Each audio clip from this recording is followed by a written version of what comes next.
we could. I said, I don't know if we can do anything. He's like, he's got all these community groups that sell the fireworks. Mine are all illegal.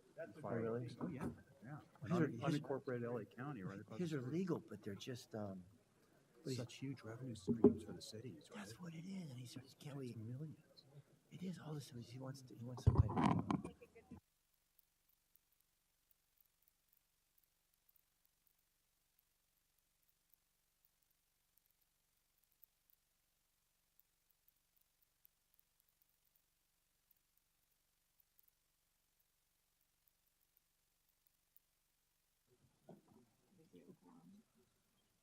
Okay, I think good morning, everyone.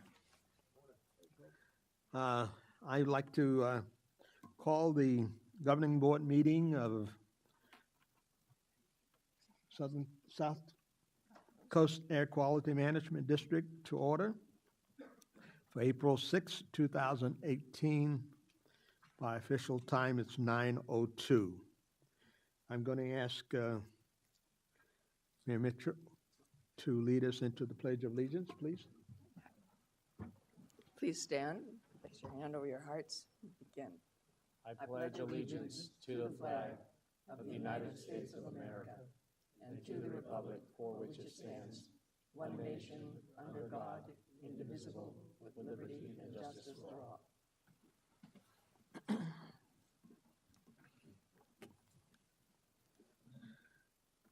I guess everyone is sitting in the audience wondering why did we pull a coup and I took over as chairman today. It's not quite that bad, but as I stated to my other board members, no heckling of the chairman today.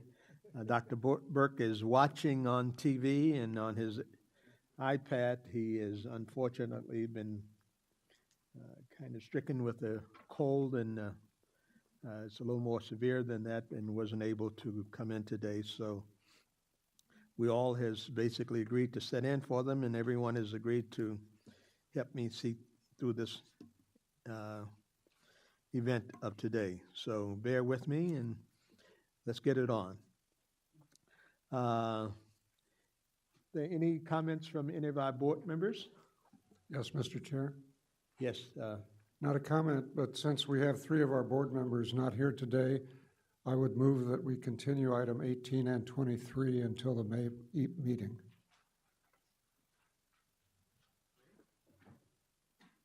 I'll second that. If I could comment on the item 18, I think it might be good to have a discussion, and it's an information item only. I think decision on it would not be taken today, but might be useful for those of us that are here to share our thoughts about it. Particularly, what I am interested in is the finding from the FM3 poll that very few people that were polled even know what AQMD is. And so I think that that's something we ought to explore and talk about how we can improve that. I think it would go back to the legislative committee, Mayor McAllen. That just a short, maybe information discussion about that. I know that we've looked at what some other air districts do, and I think there are ways that we can improve. So any ideas from this board on how we can improve that outreach so people actually know who we are and what we do? That's why I'd like to have that remain on the agenda for discussion purposes, not for any decisive action today. Yeah, but that item is listed as for the full board discussion, and I believe the full board ought to hear and participate in that discussion rather than going through it twice. So that's why I think we ought to continue it. Thank you. We can perhaps take a vote on that. Let me ask a question before we, and recognizing that that is a motion stuff on the floor that has been seconded. With that relative to any amendments, I think we have had someone to come, and could we possibly, for the purposes itself of that, amend that to have this person speak today and then basically come back and speak again relative to the extent of what it really is saying, and obviously kind of like an information-only matter, so that the other members itself will be able to benefit from that discussion as well. Mr. Nastri? Thank you, Mr. Chairman. With regards to the members that are present, both Supervisor Nelson and Dr. Burke have been briefed by FM3 in the committee. And I believe that Mayor Benoit was also briefed on the matter. So it's not as if they have not received the briefing. And the issue at hand is really for discussion only. There's no board action that's requested at this time, since we're not moving forward in seeking any legislation. And the discussion was to focus on what were the findings and what are some of the potential outcomes that the board may want to consider and direct staff to take action toward. So I can ask if the FM3 representative would be available next month and report back shortly. Okay. With that being said, before we then, can I table that just for a second, or relative to, before we proceed? We do have a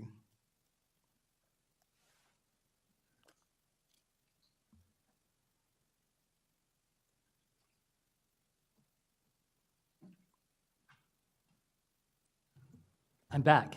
You're back. So Mr. Sklarz is certainly able to present today, and if the board so desires, we can make arrangements for him to come back at a future date as well. You know, I think that to kind of facilitate both entities, and it's been moved in second, relative to an amendment itself that would be there. And are you asking to amend that, Mrs. Mitchell, to the motion to say that we will have the presentation today and again at next month's meeting as well? Thanks. I think the issue would be, do we continue both of these items? Do we continue only one? And if that motion could be separated into each item, shall we continue item 18 as well? Maybe I will make that motion as a substitute motion. I am in favor of continuing 23. I think that item definitely, we continued it last time because we were lacking Supervisor Ashley. So I think that's appropriate, but I will make a substitute motion to not continue item 18, but to have an informational presentation and some board discussion about it. Second. So, Mr. Chair? Yes. Just to clarify the motion, are we still continuing 23 and not continuing 18? Is that the intent of the motion? Substitute That's motion? the intent. Okay. Let me make sure that and I'm going to ask, as he's already nodded in his head, he can see that I want to make sure that we get this right from legal counsel. We have two motions on the floor. One is to continue 23 collectively. Would it be appropriate, and if Mayor McCullen will agree, to take that separate? I will bifurcate my motion. Okay. To And he's move to second that. I'll move to continue. Okay. Second motion. Say, any objection from the board on the continuance of 23, or do we need to vote on that, Council? I would recommend taking a vote on that. Okay. Then the motion to continue 23 is on. Open the voting, please.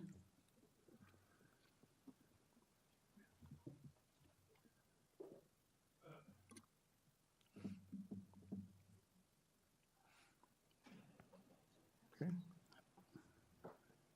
That motion passes. And now we have, beg pardon? You were recorded as absent on that vote. No, that was not the, can we correct that again then?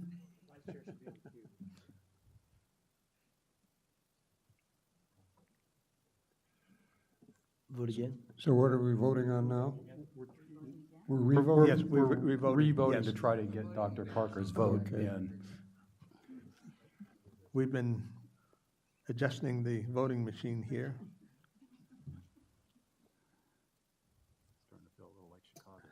Okay. Close the vote. There you go. Now we're present. All righty. Now the second vote, the second motion itself, Mayor Mitchell, The second motion was. which is an amendment to his. This was actually Mayor McCallan's change of his motion to bifurcate. I'll withdraw my substitute motion, and we can vote on McCallan's motion to continue item 18. That was your motion, right? That's correct. Mayor McCallan. So, The motion is to continue item 18. right. Yeah, I'm asking for a no vote, that I would like it to remain as an information item only, and we'll have some discussion about what the Just that one. content of that. Thank you. So, Mr. Vice Chair, Yes, just to clarify, it's my understanding that the intent of the motion is with regards to the first part of item 18 regarding the results of the public survey regarding proposed sales tax increase, and not with respect to the other recommendations? That's my intent, yes. Okay, thank you. not with intent of information only, and to receive and file? So it would be information only with respect to the first item under number 18, and then the rest would be to consider the recommendations made by staff. So What does that mean? What And does consideration mean? And so I think, and Mayor Pro Tem Mitchell, correct me if I'm mistaken, but I think what you were stating would be that there would be a presentation and that there would be a discussion among the board members regarding that presentation, and that no formal action would be taken today. That's correct. What the whole agenda item, number 18, includes other actions that the legislative committee took at their last meeting. And I believe we should proceed with that and vote on those other, accept those other actions or have a discussion on them if that's what's required. I think Mayor McCallan was referring primarily to the results of the FM3 survey. I believe that was right, that's the item in that agenda, within the agenda item of 18 that he wants to continue. And it's my position we ought not to continue it, but we should retain it as an information item. We can have some discussion on it, and no decisions are made today on it. In any case, it would come back to this board again at a later time. But his motion is just to continue the portion of the agenda that is regarding this survey. So a yes vote means we won't take that up today. A no vote means we would take it up and just have information and presentation.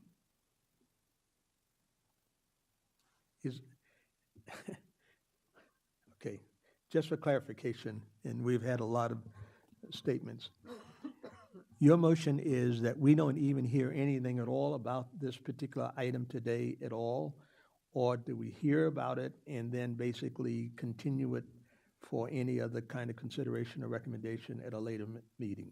Well, I think it's, as I stated before, I think it's very important that the entire board participate, hear the discussion and participate in the discussion. That's why my motion is to continue that part of 18 that deals with that, so that the entire board can hear it and discuss it at one time rather than 2 or 3 times over the next 2 months. And just for clarification and point of order, if I can, Mr. Chair, it's my understanding that the legislative items, that the reaction items on part of that, your motion doesn't include those who would just adopt. The rest of the agenda 18 is fine to move forward. I'm just, my motion deals with the first one, dealing with the survey and the potential tax thing. Thank you for that clarification. So for purposes, Mr. Chair, of this discussion, I would just recommend that we would reference item before us that reference it as item 18A. Would that be fine? So we can, 18A. Okay. 18A, yes. Is that, Yes, that's good. that's good? Okay. So then, does everyone, all board members understand what we're going to be voting on and why we're going to, exactly? Yeah, a yes vote is to continue it, a no vote is not to continue. Okay. Right. Clerk, open the roll.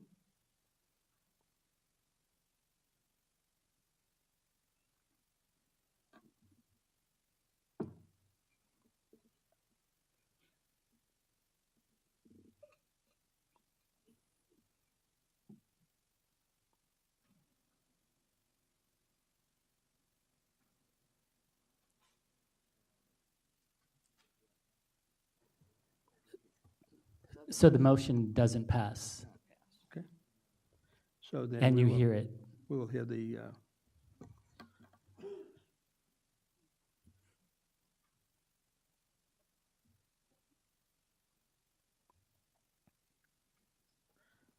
all right.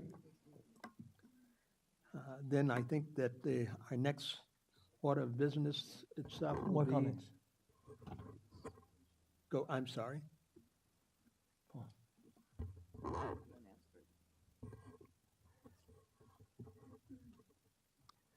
Mr. Chair, I have a few comments, and Paul's going to pull up some photos right now. This is the Ford, this is the first ever of its kind, a Ford Police Interceptor vehicle, the Ford Fusion, plug-in, well, hybrid. This is at the San Gabriel Valley Council of Governments meeting a few weeks ago in the city of Monrovia. There's a lot of the police, public safety, fire, and elected officials checking out the car. Go on, Paul. Just more shots of the car, and we had a really great turnout. Dozens of people showed up and very interested. Go on. This is now this is over at Cal State University, Los Angeles. This is a program we at the AQMD are supporting every year, about $10,000 a year. This is a GM-sponsored program, Eco3. What the university's been doing over the years, they've taken a regular diesel or gas car and convert it to plug-in hybrid, battery-powered.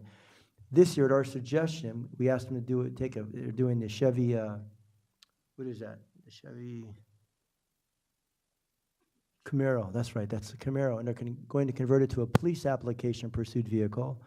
So the university kids in the competition are taking this Ford, this Chevy, and they've converted it to the police pursuit vehicle. And here's Professor Blackman, one of my residents, and a professor oversees the program. As if the car is almost finished. So it's exciting. We're supporting this program, and it shows Ford and GM both going to alternative fuel vehicles and police and public safety pursuits. Go on. This is just the board meeting regarding Ford. Another picture of the board meeting with the police, excited to see this new technology. This is interesting. I've got today visiting us one of the elected officials in the San Gabriel Valley, the mayor of Duarte, John Fasana, who's also Metro Board former chair and now Metro Board member. John, can you just stand up for a minute? John brought up an issue, and I know Joe Lou brought this up several months ago during the 4th of July festivities. If you notice that graph, right around the time of the 4th of July, you see that bump up in PM10, PM2.5, et cetera, and metals even during the fireworks displays. So John had some concerns, even though many community groups in all our cities support these and get their revenues, that maybe we can discuss whether it's an outreach program, some type of incentive program, just to let people know, look at the incredible uptick during these couple days of the 4th of July weekend when fireworks are fun, but they're also hazardous. So I'm not sure if we want to assign that to a committee or something like that, but the mayor was here and just wanted to bring that to our attention. Thank you, Mr. Chair. Um, Was there?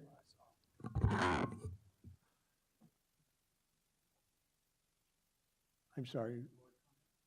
Any further board comments from anyone else? All righty, then moving right along, I think the next order of would be Mr. Nastri. Do you have any comments to make further? I have no further comments other than we're looking forward to the presentation of the retirement award for Mr. Hubbard. Okay, well, let's get right to that, and would Mr. Hubbard join me down at the foyer?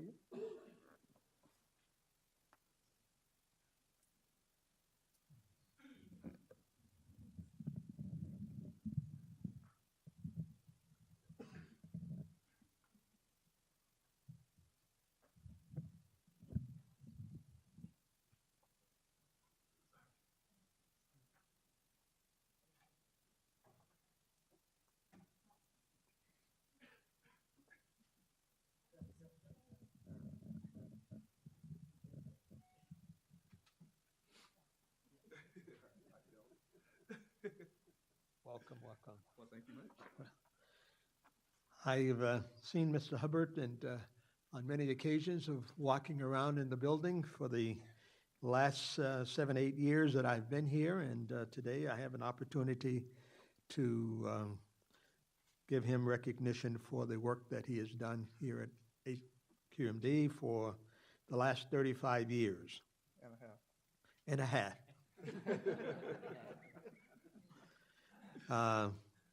So I'm going to recite some of the past and recent assignments that he has basically held while he was hired as an air pollution engineering inspector, was responsible for verifying compliance at gasoline dispensing facilities, gas and oil production sites, refineries, and industrial commercial operations.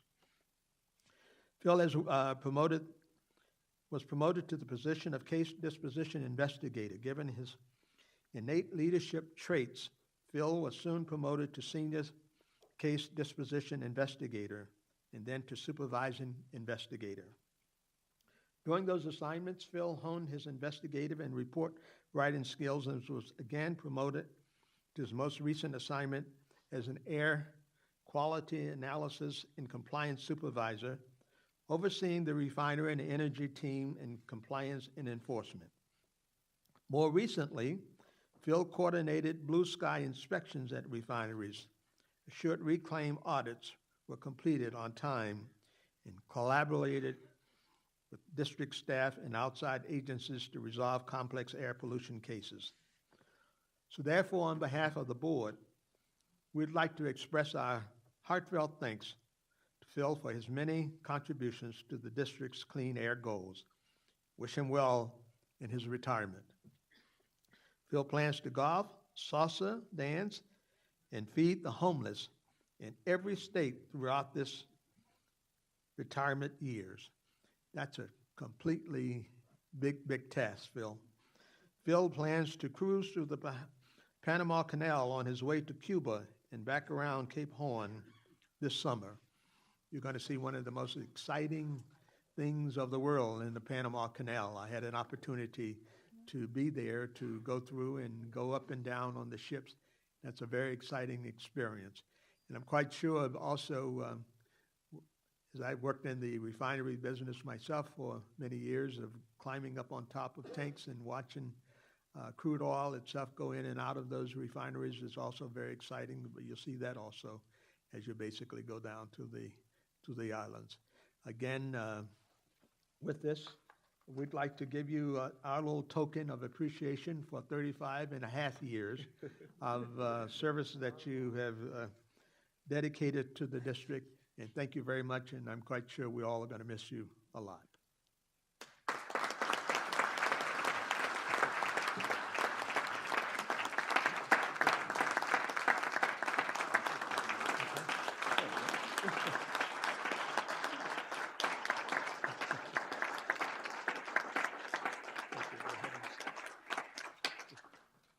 Are you sure you want to do this? Oh, yeah. I'm quite sure everybody wants to hear exactly what you have to say after 35 and a half years. Well, I really don't have much to say, but if Toastmasters are here, you can go ahead and put the clock on me and make sure I don't go over time. First, you know what? This has been a fantastic ride. I have enjoyed every moment of it. And I can almost remember almost every day that I spent here at the district. And I have met all of my friends here. You guys have been fantastic to me. I'm not going to go over all the names because if I do, I'll leave somebody out, and I assure you, somebody's going to call me. So I'm not going to go through that. But in 35 and a half years, I really like what they put together here. But in 35 and a half years, there were a few things that were left out. And I just want to cover a couple of them. One of the things is that I made sure that during my stay here, I wanted to touch everybody in a special way. That's what I wanted to do. I had my group of people within the fitness center, and we spent a lot of time there. And in that fitness center, I have to say I saw a lot of people develop. I saw people go from those who had never worked out before to those who are now avid exercise enthusiasts. During this time, we also had a small group, and our small group was our Super Bowl group. And I'm going to miss that group because every year for the Super Bowl, we would have our special lunch, and we stayed within the time limits. We would have our special lunch, and I assure you, you guys are going to be surprised as to the number of people you have here at the district that are sports that are really involved in sports and really enjoy sports and really enjoy football and really just enjoy coming together. There are various other groups that I've been involved in. There's various other things that I've been associated with. For example, I was the very first chair for the Affirmative Action Committee here. I know it doesn't mean much now because we've done away with it. But there are just so many things. In 35 and a half years, you can't cover it all. But I do want to say thank you guys. You guys have been great. I'm not going to cover everybody again because I look around the room and I see all you lovely people, and I want to call everybody's name. But if I leave somebody out, God, I know I get that call. So thank you guys. Thank the board. Thank 9/11. You guys were, 9/11 was great during my time here, and much success. And guess what? I'll see some of you guys in Cuba.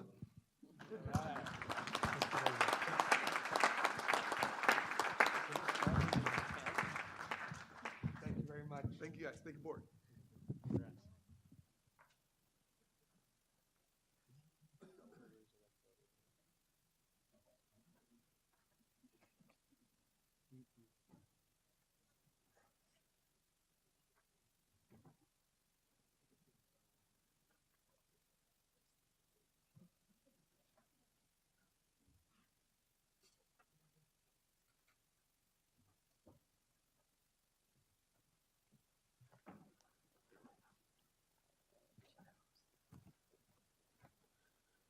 Okay. At least we've made it through the very first third without having too many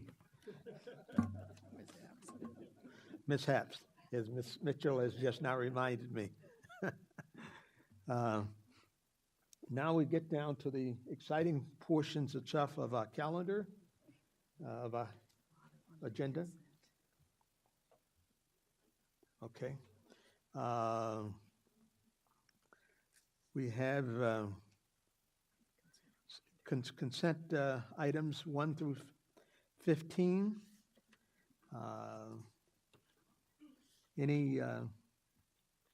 Before we vote on those, any items that any of the board members wish to comment on or to pull? Yes, And I think we also have certain of those items themselves that people want to speak on here today.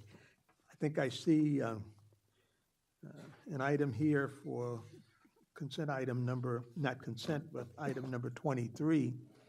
And for those persons who are there, you may want to choose, since we have pulled that item, and to continue it until our next board meeting. Mr. Nastro. That's actually a, The public comment is closed on that item. Okay, so there will be no public comment. Whoever that individual, Harvey, Mr. Etter is here. that item itself. I won't be calling you on that particular item because it's already closed. Any item that will want to be pulled by any of the Yes, board members? Mr. Chairman, Okay. I'm going to recuse myself from one item involving a contract with a company that's made a charitable contribution to my employer, the Coalition for Clean Air, and that's item number 3. I'm recusing myself from agenda item number 3 because IQ Air North America is a potential source of income which is materially affected by this item. Thank you. Okay. Supervisor Ashley? Mr. Chairman, for agenda item number 8, I don't have a financial interest in that item, but I am required to identify for the record that I'm a commissioner of the Riverside County Transportation Commission, which is involved in the item. So I won't participate, I won't vote on that one.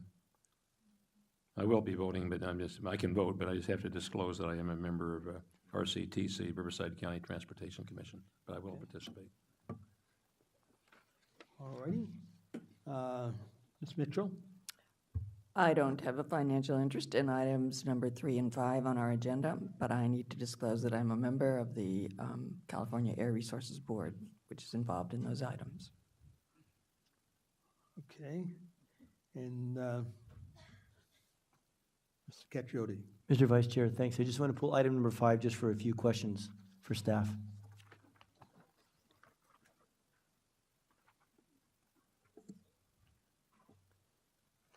Okay. I would move the balance. Second. Mr. Chair, I believe a number of those cards Yes. were for these items. Before we have a vote, some members of our audience would like to, I'm going to ask you to come forward, Mr. Eder, to the microphones on to my right, where's Mr. Eder? Maybe you can come to the left and. Are these on items? He's not speaking on 23. He's going to speak on other items. Well, he's speaking on 2. All right. On item 2. Does he have multiple cards? Yes, he has item 2, 4, 6, 13, 14 of the consent items, and you understand the rules are that you will be given 3 minutes to talk about this. Well, we have 5 items. Okay? Okay. Good morning. Good morning. I'm Harvey Eder, and I'm speaking for myself and for the Public Solar Power Coalition. I guess there's limited time, so this is item 2, 4, 6, 13, and 14. There were some others I was interested in, but didn't. The cards weren't out there when I came this morning, like about 6:15. Anyway, I would have taken them and worked on them then, but 13 for environmental documents, South Coast District, any environmental documents, and CEQA, and 13 and 14 rule and control measure forecast all have to be done with the policy and goal of solar conversion. And the only question is, what's the time frame? We're looking at 2023. That's when you need your first big results. 2025 on the outside, or even longer, but it has to be ASAP, as soon as possible. The law says expediently. So everything that the district does basically has to be reevaluated with the goal of solar conversion as soon as possible. On 246, for the consulting, strategic consulting, this is very important to include this, and an amendment should be made on 6. And then the 4 in the electric buses, they should all be solar electric. And also, I didn't send a card in, but I would have for 5 that needs to be solar as well, solar-powered electric machines. Anyway, that's basically, I got 45 seconds here. Let's see. So on this number 2, the executive officer's budget goals, priority, and objections for FY 18 and 19 have not been developed with the priority of solar conversion. And it's cost effective, it's life cycle cost effective, it's the only technology that you'll actually have more savings and cost and reduce emissions for. You have co-benefits. We're dealing in litigation now. We're in state court with state law, the 88 and 90 state California Clean Air Act. And that's a fact, and it's in the record. Thank you. Are there any questions? Thank you very much, Ms. Deadair. Okay. It's been moved and second on, there's no other speakers on any of the, on the 1 through 5. And item 5 was pulled. Cacciodi?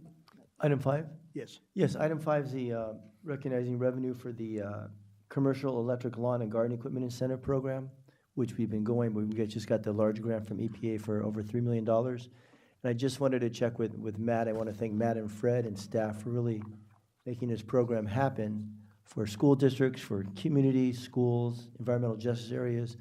Matt, just want to check the strategy on getting the word out, because I know about a year or two ago when we started this commercial electric lawnmower exchange program in some of the cities, as we know in the lawn industry, commercial lawn equipment industry, there's a lot of reluctance to change. They're used to using oil and gas and polluting. And I know when I went to a couple of my cities, just getting the staff to change over is difficult. There's a lot of reluctance. What's our strategy to try to get the word out, to try to get cities, school districts? And before that, one last comment. About a couple years ago, I was at a community meeting at it was in it's off of Valley Boulevard, just east of the 605, La Puente Hacienda Heights School District. Big issue about a spray booth. And we were at the school facility, and I was telling him, SCAQMD is going to watch it. We're going to take care of this. Don't worry about it. About 50 parents were there, school district people. Here's a tie-in.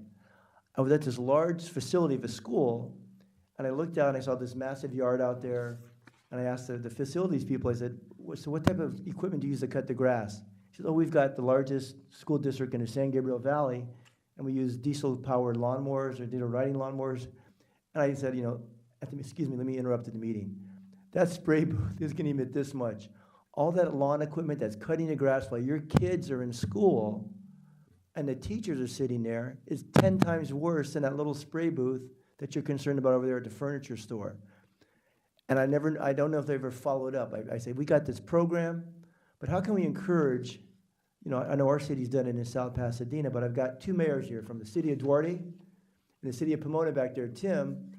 How can we get all the mayors in all our cities at least looking at this? And this program gives some great benefits. You're cutting the prices, equipment in half. Matt, sorry to talk so much, but go ahead.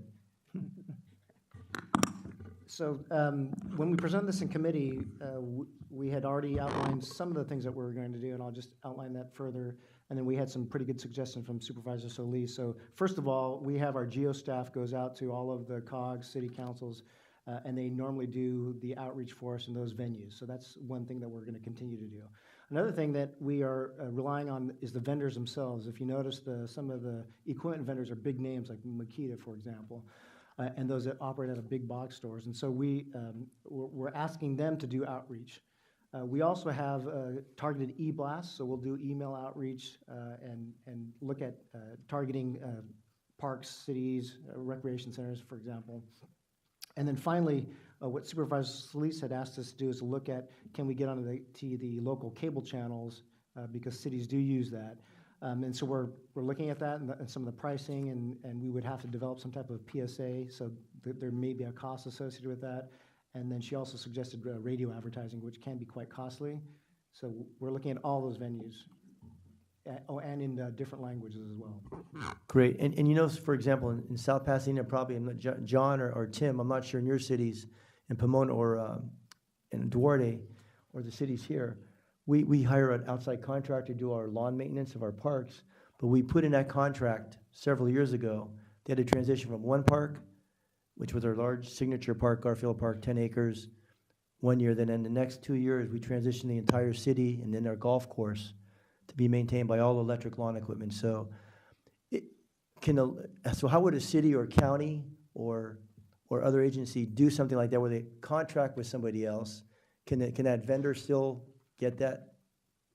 Yeah, so much like our fleet rules, if it's a private contractor that is serving a public entity, they would still be eligible. Thank you.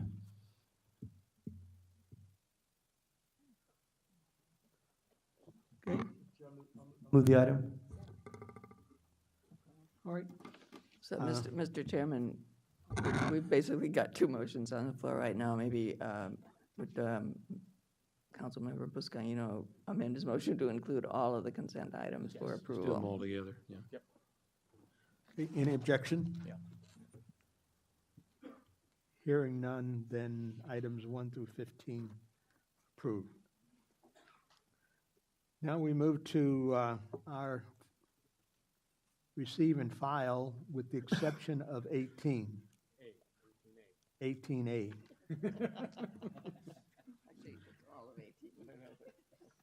And I do have 3 carts.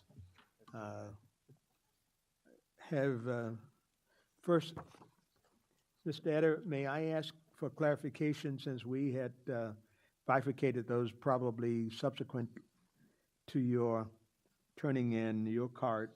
You turned it in as 18. Would you now like to amend that to 18A?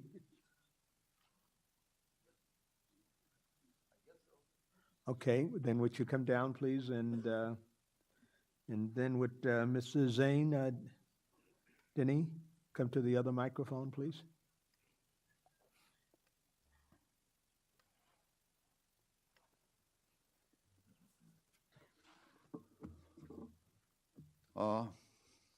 Hello, good morning again. I'm Harvey Eder, speaking for myself and for the Public Solar Power Coalition.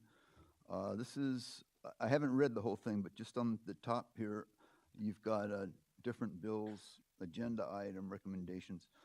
I do not see De Leon's bill, SB 100, that would convert to 100% solar electric for the state by 2045.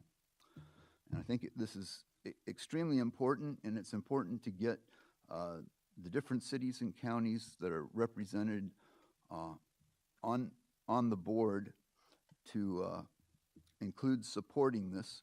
The governor was quoted in the New York Times a few months ago as saying that we could do it by 2040. And so this effort can use all the help it can get. We're fighting the most powerful entities in the history of the world. And hopefully our democracy and our form of government can address this. I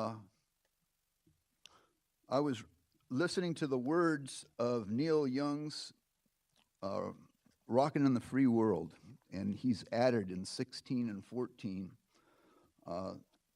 some additional reference to oil and fossil fuels. And I had it here. I'm going to quote it now. Got a water cannon for the standing man, got a misinformation from the corporation. In the endless search for a drop of oil, people's lives get shattered while suck it from the soil. Got to show the children we just don't care. So we keep on burning and put it in the air.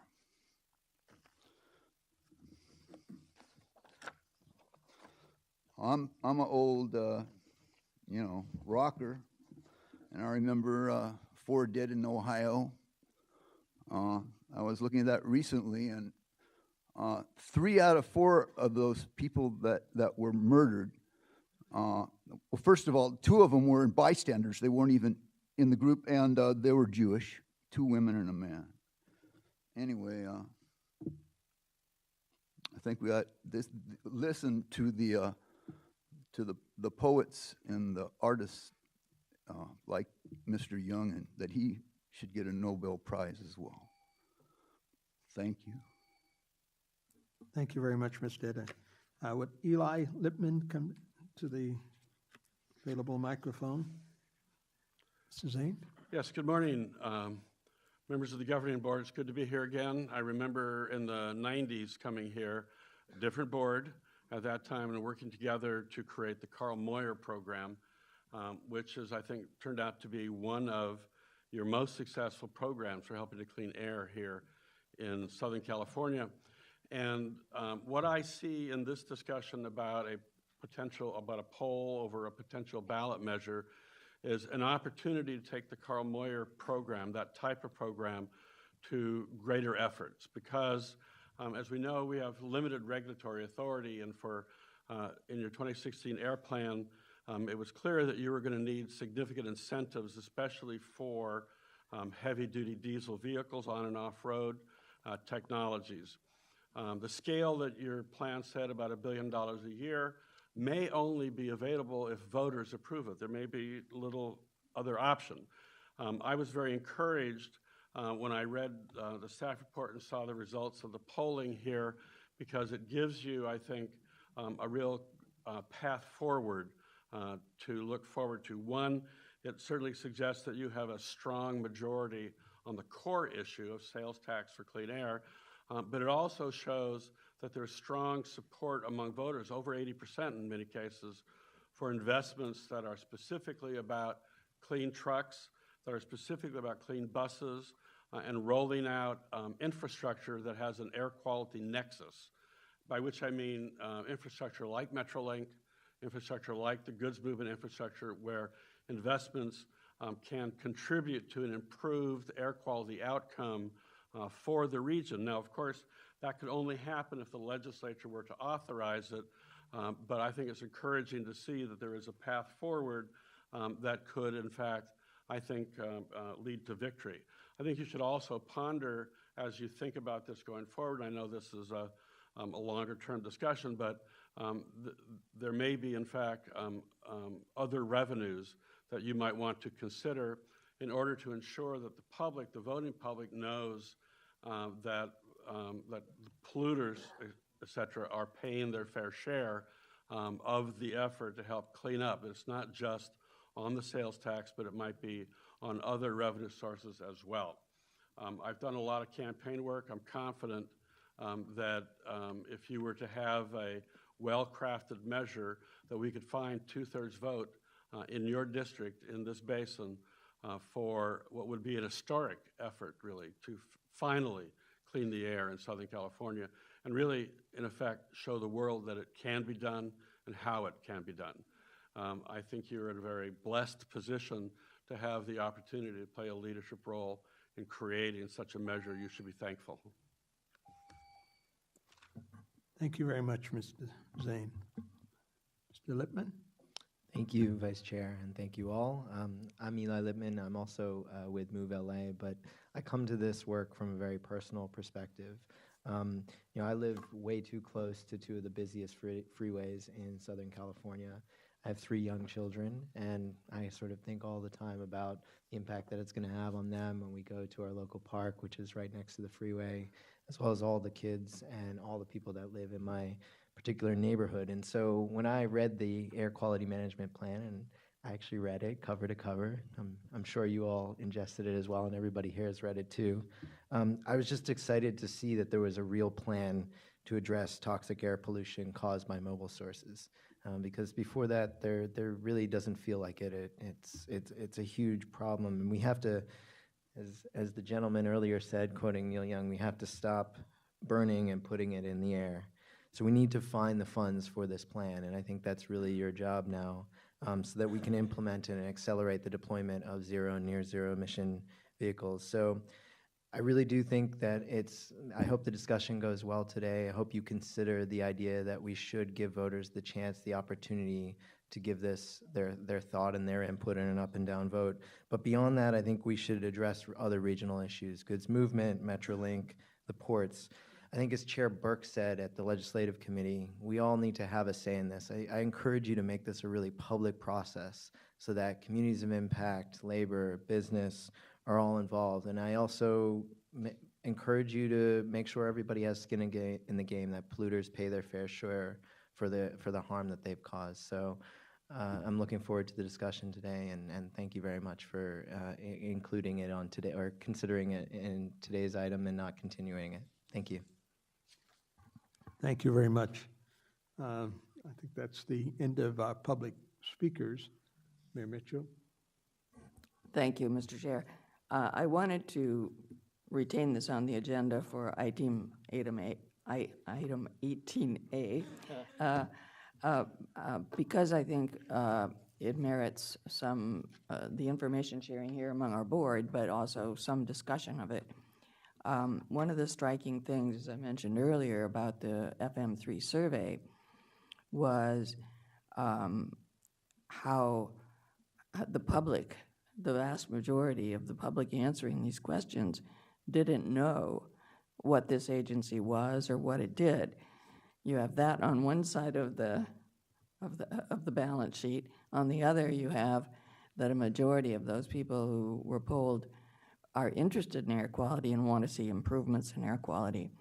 I think it might be useful to have Mr. Sklar, who's here today, share some of the results of that survey, and then maybe to continue this discussion at the board level on what steps we might take, in particular, to improve our image in the community. I mean, make people aware that we're here and what we do.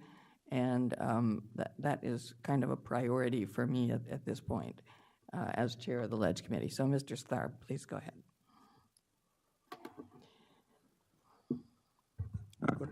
Please tell us who you are and where you came from.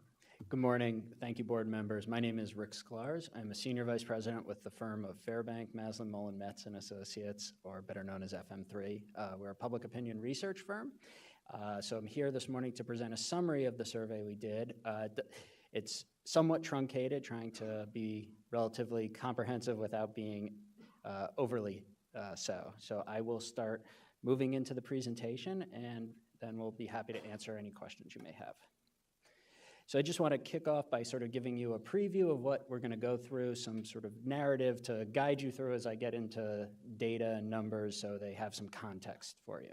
So as the board member just stated, overall voters in this community are not particularly familiar with this agency. It's not a high-profile agency. It's not like a city or even the county that they may live in, or a sort of local agency like the police department, fire department, where they sort of have a sense and a familiarity with it. It's a relatively obscure agency, which isn't to suggest it's unimportant in their minds, but the name does not necessarily carry a high degree of familiarity. In terms of issue concerns, sort of what we see in this survey is very consistent with what we're seeing across California as well as in the Southern California region. Traffic, housing, healthcare are sort of the top of mind critical issues. Housing in particular, healthcare are very high issues. The issue of air quality is sort of a secondary issue. It's not something on people's mind, but once we start talking about it and bringing it up, it certainly arouses a lot of concerns, strong opinions. So it's something that's there, but it's not necessarily at the surface of what they think of as the most important problems or concerns they have right now. That being said, there's certainly a sense that things are on their way, getting better. We are doing a better job with cleaner air. There's certainly a lot of room for improvement in the mind of the public, but we have some results. Our firm did some work for this agency quite a while ago at the beginning of actually the century, 2001, And so we have some comparisons, and we can see over the course of a good 15, 16 years that there's been some progress in the minds of the public on the issue of air pollution. Mobile sources is one of the contributors to air pollution. That is an item that the public really sees as something that needs to be addressed. Certainly, sort of non-mobile sources are concerns as well, but once we get into sort of what mobile sources are, how they impact air quality, the public certainly sees a lot of room to address that as a concern as well, and we'll get into more detail as I get through. We'll touch on this throughout the research, but we present the concept of the AQMD obtaining authority to ask the public for revenues. That is something that the public thinks is a legitimate idea. They would say, you know, yes, AQMD should pursue that. We didn't fully flesh out a real ballot measure in this survey. That was sort of working with counsel of the organization of AQMD. Was something that we really felt was premature at this point until we have more direction from the board itself. But we did sort of touch on it, some initial questions on it, not to suggest the results from this research should be considered sort of a clear indication of whether or not that measure would be approved or disapproved, but it just gives you a sense of where the public is right now conceptually. And then sort of just big picture, you know, getting away from diesel resonates as a reason for the AQMD to address mobile sources of pollution. So that's sort of one of the big takeaways of this survey. Just quickly want to give you a sense of how the research was conducted. When it was a dual mode survey, what does that mean? We conducted interviews both online and via telephone interviews, landline and cell phone interviews. You know, in this day and age, we've got to make sure a variety of ways people are contacted. Some people prefer online, some people still want to take phone calls, so we do a mix of that. So people have more opportunities. You can see within the context of the survey, we did oversample the African American community. It's a somewhat smaller group of voters overall, but we wanted to make sure that community was not underrepresented in our research. So we did do that as part of the direction from the board or the legislative committee. We did surveys in English and Spanish. You can see the survey was conducted during the month of February. There's some margin of error issues that just to be aware of, as with any opinion survey research such as this one. And then, as I said before, we did some research several while back, and we'll just show some results so you can see how things have changed over time. Just want to sort of get some contextual issues before moving into some of the bigger, broader specific ones. We asked people to rate the quality of life in Southern California, and you can see in 2001, 84% said excellent or good. Today, that's down a bit to 75% excellent or good. You can see that excellence come down a bit. The fair or poor has sort of increased by about 10 points. Not to say that, you know, this is good news that people are sort of a little less positive today, but these are still overwhelmingly really positive numbers if we compare this to other parts of the state or regions or everywhere. This is generally good news, but it just gives you a sense of the mood if it's how it compares to earlier in the years ago.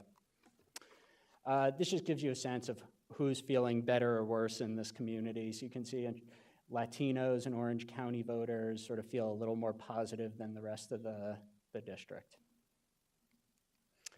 In terms of AQMD and the South Coast Air Quality Management District, we asked the question, do you have a favorable or unfavorable opinion? And half of the sample were given the full title, South Coast Air Quality Management District. The other respondents at random were asked AQMD. I think it naturally makes sense that people who heard the full title have a little more favorable opinion of the agency. You get that Air Quality Management District that gives you a better sense of what they're doing. But even at that, at the very top, you can see 37% favorable, 17% unfavorable. That's a good margin, 2-to-1 favorable to unfavorable. But you've got, you know, almost 50% who really have no opinion of the agency. They can't rate it or they've never heard of it. So there's not a sense of what really this agency is. You can see the numbers are a little higher in Orange County in that sort of top part. Orange County's at 45%, Riverside at 39%. It's a little lower in San Bernardino. Same sort of factors at play with just the acronym itself. But overall, much less awareness if we just give the acronym. So the acronym itself doesn't really tell people much, and so giving that full name actually matters by a statistically significant margin. We asked in another part of the survey, so there's sort of, I'm giving you things not necessarily in order how they were, the respondents saw it, but to give you sort of a bigger narrative here. Can they identify the name of their local air quality management district? And only about a third are able to actually say the South Coast Air Quality Management District or Air Quality Management. So it's, again, we're roughly dealing with a third who have some sense of who this organization is. They recognize it's about their area, the Southern California area. You can see here, EPA shows up, CARB shows up, California EPA. So there's some different answers, but not necessarily a huge number who identify AQMD as their local air quality district. When we asked them, for those people who actually said AQMD, what do you know a lot, some, a little, or nothing at all about the agency? Only 3 in 10 of that group actually said they know a lot or some. And so even people who have that sort of knowledge to say AQMD is the district, there's not a whole lot behind that. You can see, regionally across the 4 counties, not a huge difference, maybe a little more knowledge in Orange County, San Bernardino County, but not particularly significant differences. In terms of issues and concerns, I took out housing, healthcare, and traffic here, which are much higher. They're in about, that dark orange is a very serious problem. Those 3 other issues are about 70% each, very serious. So those 3 issues are the dominant issues in this region and by virtue in all of California when we do statewide research. But you can see here, air quality, AQMD issues are pretty highly concerning to voters as well. Anything over 50% is a pretty serious issue in this context. And you can see climate change itself is at the top of this list at 59%. And I think part of what you're seeing here is just a greater awareness of people over time about this type of issue, and a greater sense of we want to do something. We hear a lot about it. Is it a problem that we want to sort of, how do we address it? And what is notable, you see climate change at the top of the list there at 59%. There is at the bottom, you can see greenhouse gases that cause climate change. That's a little different, 50%, still a high number, but not as high. And we've seen in research greenhouse gases, it's a little complicated. The public isn't really sure what that necessarily connotates. So climate change itself elicits a more sort of stronger reaction. And then right above at the second bar, you can see air pollution from cars, trucks, trains, and other vehicles, the mobile sources issue. 50% very serious, another 35% somewhat serious. So there's a lot of concern about it. It's not an issue that is sort of irrelevant to the public by any means. On the next slide, we get a little more specific. And you can see that these numbers are still relatively high, and we have some comparisons to past research. And what the comparisons show is these are all increasing. People are more concerned today than they were 17 years ago in 2001. And I think part of that is, again, this discussion of climate change. What does it mean? How do we deal with it? So you can see air pollution, what we usually call smog, that's gone up 7 points on the very serious problem. So the intensity behind that issue is higher. Similarly with air pollution from diesel engines, the issue of pollution of drinking water is sort of a comparison you can see is also more intense. That's 9 points higher. And then air quality in my community, 2/3 say it's an extreme, or excuse me, a very or somewhat serious problem today. Just sort of ranking these by the very and somewhat combined, but just showing you some demographic information, and it's pretty consistent. People all across the county, regardless of their ethnicity, air pollution from cars, trucks, trains, and other vehicles, something that everybody's concerned about. It's not limited to one community. And on the next slide, regionally, it's also quite consistent. There's not a big change by the county. So these are issues that affect everyone. We all live in this area. We all sort of see traffic and freeways, and we all have a sense that there's probably a lot of pollution coming from mobile sources. So just perceptions now, getting into sort of how people perceive air quality these days.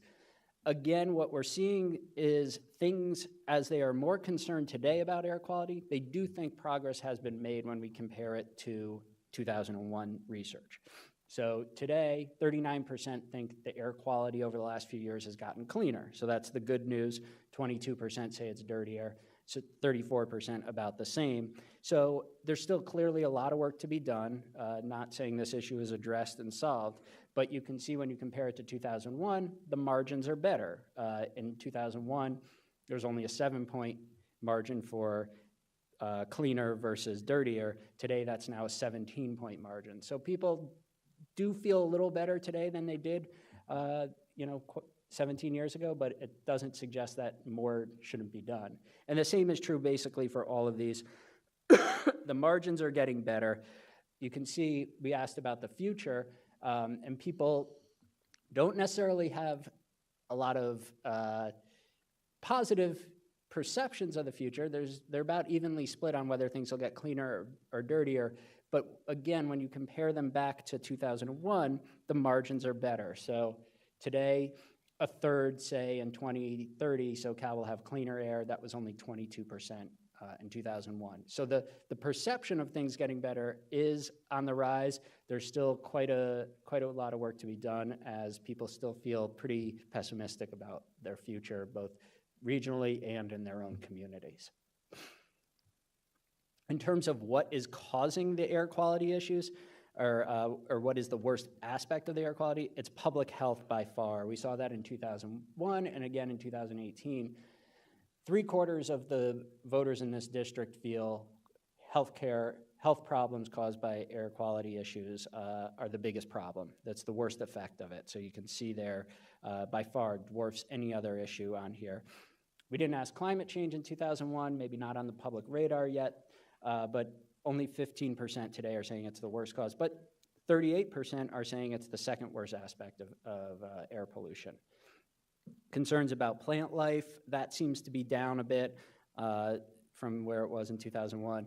And then haze, brown, dirty haze, smog issue, that's dropped significantly.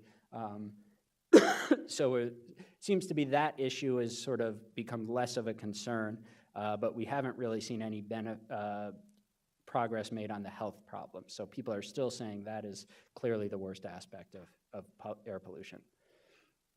In terms of what are the major sources of air pollution, trucks, particularly diesel trucks and buses, are the ones that the public identifies as being the major source. So in 2001, 85% saw diesel trucks and buses as a major source. It's down a bit, but 3/4, that's still very high. 76% say it's a major source. And sort of come down a little to the next box that I've highlighted, tailpipes from cars. Again, still a major source, 71%. That is 2 down from 2001. So maybe a slight bit of progress, but these are still overwhelmingly the top concerns of the public, as well as oil refineries and chemical refineries, 3/4 almost saying that's a major source of pollution. Power plants was lower in 2001, and it remains lower today, though interestingly, that's the one area where there is more people saying it's a major source today. So that's gone up 10 points, whereas the others have come down a bit. Perhaps people are thinking hybrid vehicles, some electrical vehicles out there, so we're doing a little better. But today, concerns about power plants are on the rise. So we're a plurality, 44%, say it's a major source. And then the next slide simply just shows this by the county. And it's interesting that, one thing to note here on the difference is the LA County concern about oil and chemical refineries. It is higher. I think that's somewhat intuitive given the port and all the activity around there, that's more visible, it's more obvious, and we can see that in some of the other data in the survey, that LA has a higher degree of concern about oil and chemical refineries than some of the other communities in the district. So it's something to be notable. But in terms of diesel trucks and buses, that is consistent across the 4 counties. That is something the public is concerned about. Interesting, didn't highlight it here, but tailpipes from areas, cars, also higher in LA and Orange counties. And perhaps those are the counties where, there's more traffic going back and forth between them, whatever the cause may be, a little higher concern in those communities. Perhaps also the coastal communities with a little higher concern about air quality on the coastline. In terms of getting into the incentivization programs that AQMD operates. So big picture, we asked, do you favor or oppose AQMD providing grants and other financial incentives to encourage the development and use of zero and near zero emission vehicles to reduce emissions from cars, heavy-duty diesel trucks, and other mobile sources of air pollution?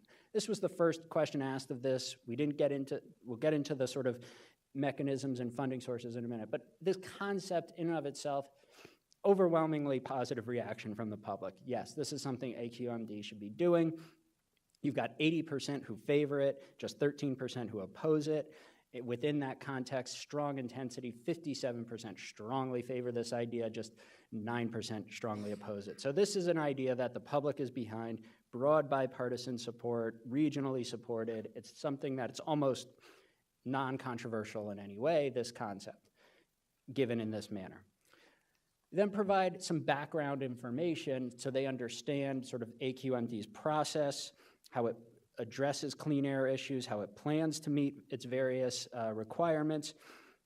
And we give them the information that the agency has estimated it'll need $1 billion per year for the next 15 years to incentivize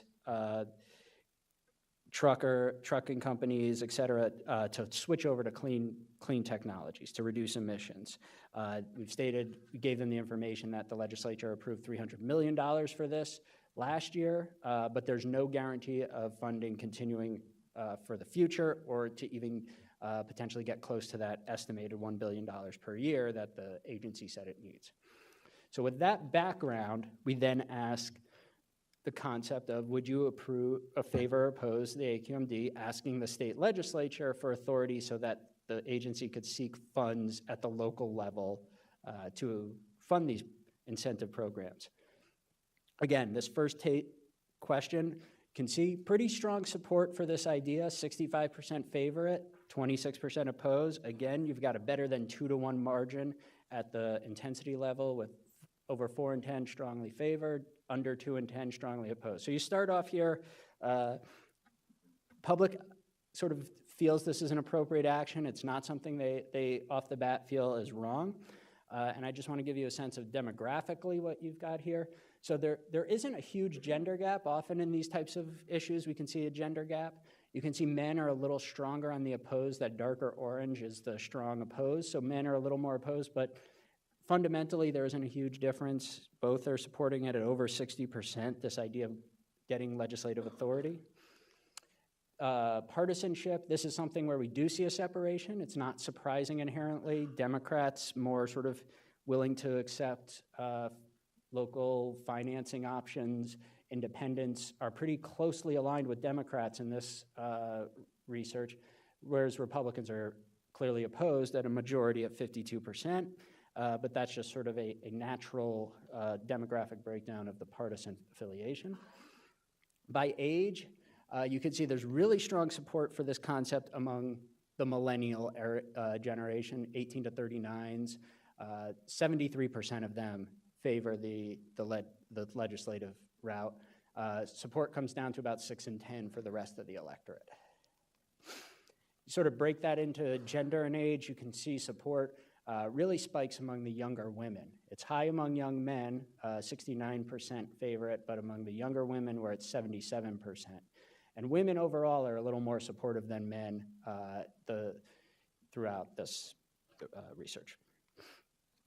And then ethnicity-wise, just looking at it that way, pretty strong support among communities of color, particularly the Asian Pacific Islanders are at 77%, but strong support across the board among all groups. And then geographically, a little higher support among LA County voters. They're at 2/3 with 45% strongly support. Support is a little lower in Orange County. That's where, there's going to be a more Republican vote there. So you can see it's the opposition comes up a little bit, but still a solid majority of Orange County voters favor this idea. And then just looking at sort of whether they have children in the home or not, you can see those who do not have children actually are the strongest supporters. And what that really is correlating with age. the younger population who have yet to have children are going to be the strongest supporters, so their correlation is highest with support. But you can see relatively strong support regardless of their dads, their moms, so.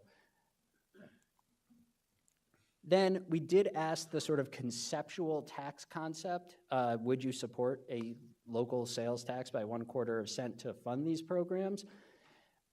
A majority of 54% approve, 39% oppose. You can see that the intensity is a little more equal here. I would say this sort of gives you a taste of what this issue is. It doesn't really reflect a real-world ballot measure, which we know are worded very differently, have different pieces and components of it, provide more sort of detail in how they operate. So it gives you a sense that, yes, there's a majority here who support it, and frankly, it's given at the beginning of the survey, and we're going to go through some information so you can see what it looks like. But this just gives you a sense that, yes, there's a majority out there who, on the face of it, support this concept.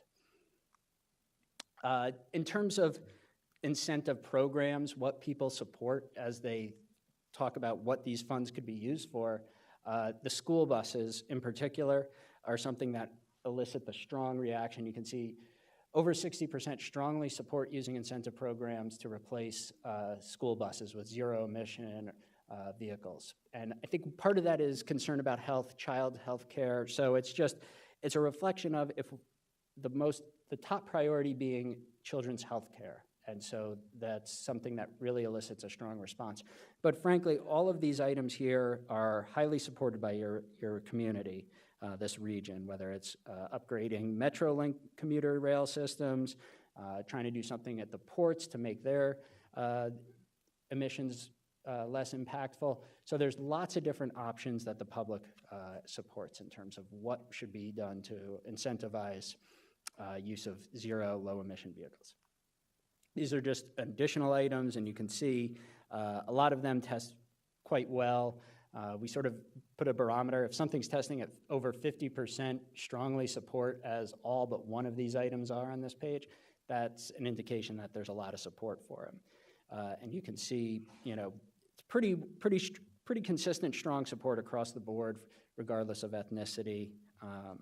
So that's sort of voters are seeing these programs as important and worth investing in. On the next slide, we gave the respondents a series of statements just to see if they agree or disagree with them. And conceptually, reducing traffic congestion is an effective way to reduce air pollution and emissions that cause climate change.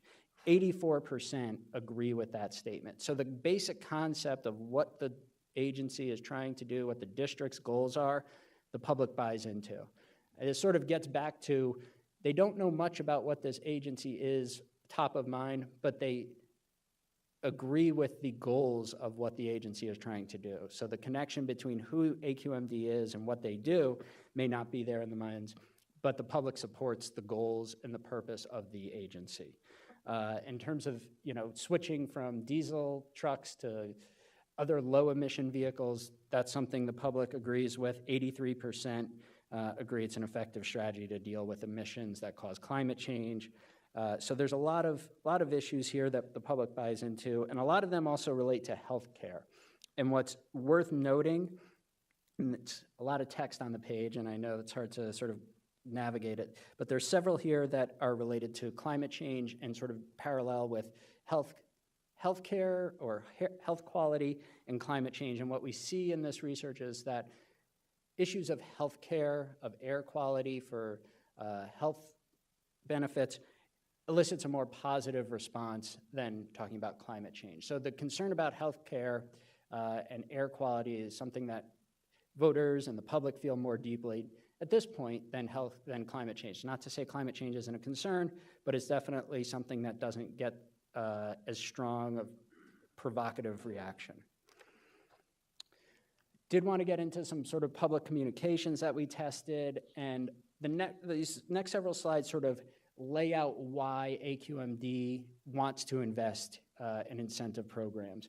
And really what this first slide, this page says is, when you talk about this in healthcare impacts, the public is highly concerned about the health impacts of air pollution, whether it's long-term exposure to air pollution that can cause cancers or heart diseases or other issues. That's at the top of the list. Or you sort of give them statistical information about how many deaths could be prevented if air quality was better. These are all issues that the public responds to strongly. So as you start to try to make the public understand who this agency is, what your goals are, the purpose you serve, these are sort of facts that underlie what you're doing and what you're trying to address, the problems in this region. The next slide, just some additional items. You can see more health-related issues with pollution in the public realm. At the bottom is sort of the funding issue. 2/3 concern that if you don't meet your deadline, you're going to lose money for federal highway dollars. So connecting those various issues for a lot of voters does matter. The public is concerned about that. On the next slide, we sort of start talking more process, and I think this is sometimes where the public loses interest or it becomes confusing. The public isn't necessarily interested in sort of the process by which you do this. They're more interested in the end result. So when we start talking about, the port and the fact that you have no authority to regulate the port, while it may be important from a, agency perspective and what you're doing, the public is sort of, it's a factor, but it's not as powerful and meaningful as telling people how damaging air pollution in this region is to the public health. So it's just something to be note of. We did test a series of statements, again, sort of how you could try to communicate the issue. I don't need to run through each one of these. The sort of parenthetical next to each one gives you a sense of who they are. So go through a series of statements. It's a lot of data, but generally all of these are impactful. But what just sort of stands out here is the trucks, the incentives, getting diesel trucks off the road, switching to cleaner diesel, or not cleaner diesel, switching from diesel to zero-emission vehicles, something that really matters to a lot of voters, both across the district, throughout the region.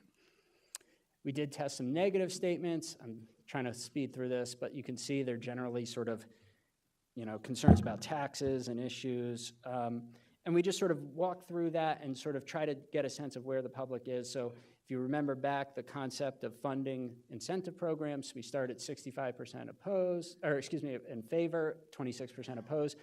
Those numbers don't really move a whole lot over the course of the survey with information about the programs, how they would be used, where the funds would go, in terms of getting legislative authority to seek public approval to invest in them, and then finally, at the end, after they've heard some arguments against it.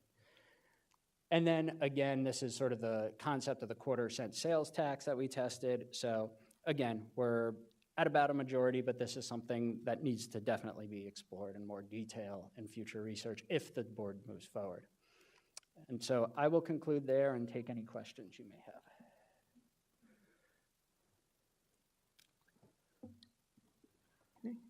have. Board member comments, questions? Mayor Mitchell? Thank you very much, and thank you, Mr. Sklars, for the presentation. Well, I think that what was striking to me about the whole presentation was, as I said earlier, that people are concerned about air quality. The results show that they would be interested in funding to improve air quality. And the other striking thing from the survey is how little they know about our own air district, and that we have responsibility for this. So I think one of the things that we should be thinking about is how can we do more public outreach so people know who we are and know what we do.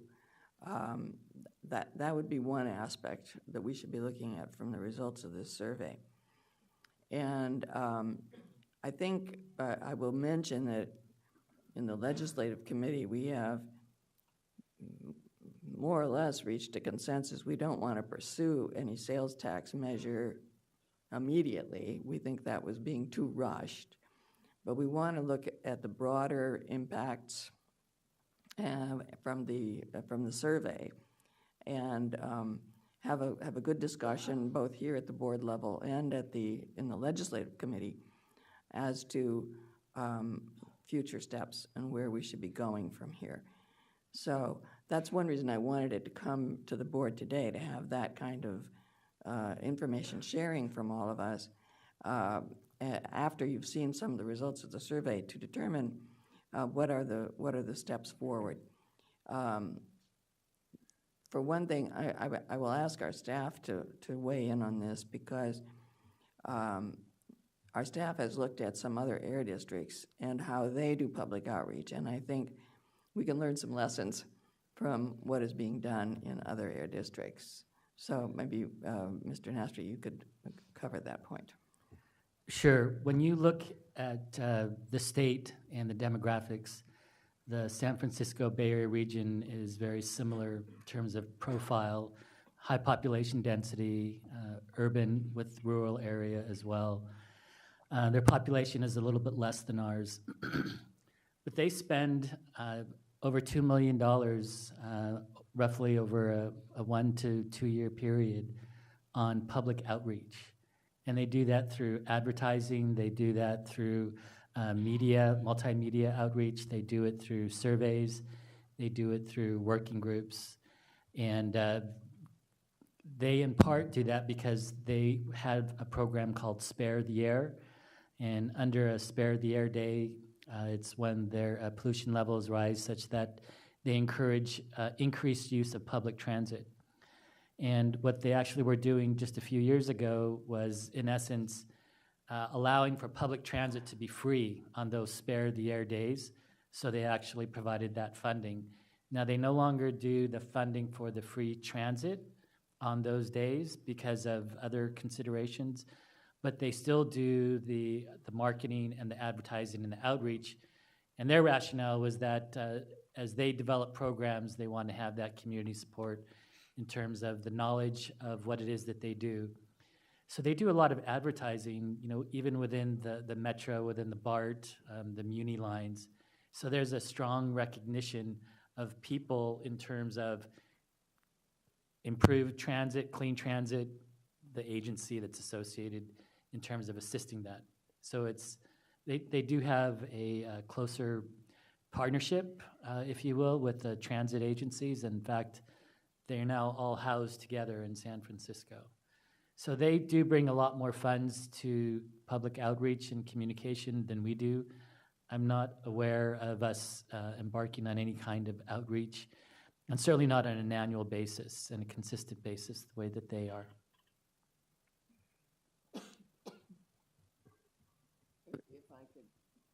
If I could just comment on that, because a number of years ago, I landed at San Francisco Airport, and it was before I was ever on this board. But the driver of my transportation from airport to destination, when he picked me up, he said, "Oh, this is a Spare the Air Day, and so we have to be careful about, you know, where we're driving to today." And I was struck by that because, you know, this is just like he knew.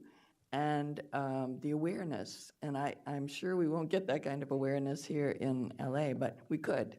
And what's interesting too about San Francisco is this close collaboration between the Air District and the transit agencies. One thing that we have learned recently, and Mayor McCallan will be about knowledgeable on this as a member of the Southern California Association of Governments Regional Council, well, past member. And we have learned just recently that transit ridership in Southern California has gone down by about 20%. At the same time, we are spending quite a lot of money on transit, as our members of Metro and OCTC know. So all of that brings to my awareness that we need to be doing something more, and we need to be doing something different. And so I think that this closer collaboration is needed between transit, between air quality, and also maybe we need to be thinking about spending more money on public outreach, so that when you land at LAX and the driver picks you up, he can say, this is a spare the air day or a whatever. So that's kind of my introductory remarks to get some discussion here at the board level about what is going on in our community and in our region as a whole. Thank you very much, Mayor. Dr. Liu? Thank you, Mr. Chairman. I have just a question about the survey. It was voters, likely voters? It was all registered voters within All the registered. four-district region. And, I mean, there are approximately 17 million residents within the district. How many of those are registered voters? I will have to go back and look. I don't know off the top of my head. I want to say it's usually relatively high, so it might be something like 10. I actually don't want to guess at this point. I'd have to go back and If you look. I could don't report know. to us on, Yeah. on that. I think the information is very helpful, very useful, and voters are very important. Been voting since I was 18. That's been a long time.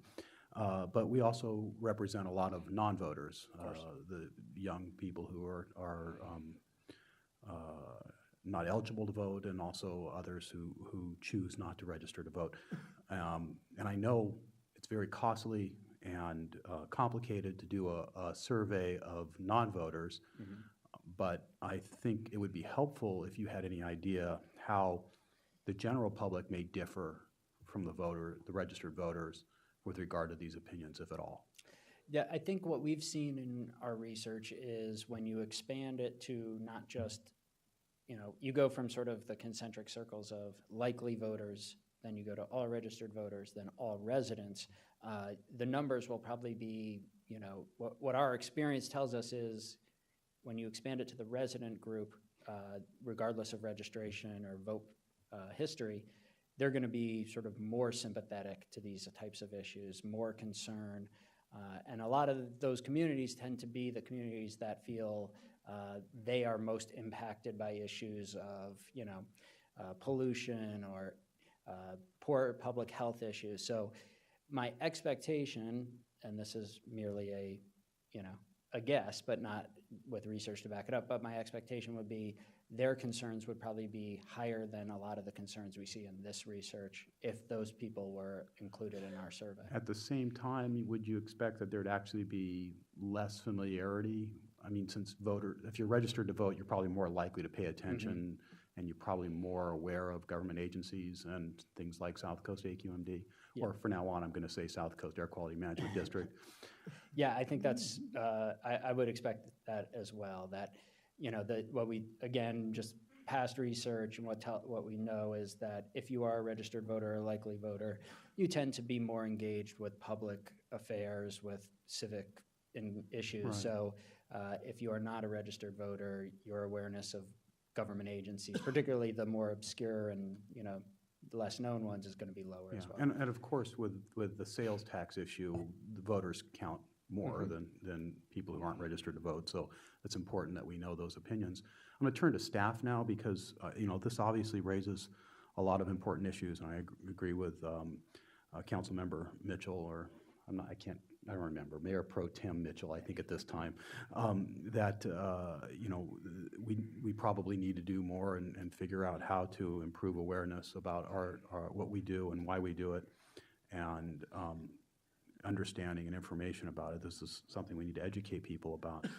Have you guys taken any time to think about how people learn about South Coast Air Quality Management District, how we get their attention? I know we've tried in the past to do a variety of different things, but I had some eye-opening experience recently when I had a conversation with an advisor, political advisor. I mean, he does campaigns and things and advises people at a very high level. And he, it was a room full of people, and he said, does anyone know what the #1 Spanish language radio station in Los Angeles is? Everyone thought, no, not really. And he says, it's Pandora. And it was like, oh, wouldn't even have thought that. And I bet ads on Pandora are really cheap compared to taking out ads on those other stations, FM stations and AM stations. Anyway, the world's changing a lot on what the public pays attention to and how we get their attention and how we get them to be aware of us. It seems to me that it would be helpful to partner with schools as well as the transit agencies and others to raise awareness. We start with who does know you, maybe if we knew more about the people who are aware of us and who they know and build out from there. But it would be helpful to know if staff has thought about how we actually address this problem. So when we saw the results of the survey, I think we shared many of the same concerns that have been expressed by the board. And one of the things that we're doing is looking at issuing a request for qualifications from PR, marketing firms that are expert in this, so that we can start compiling information and be able to report back to the board, should the board be so interested in moving in that direction. The other aspect that I want to point out is that as we're moving forward in implementing AB 617, we're actually going out to the communities, and one of the questions that we actually ask the communities is, how can we best communicate with you?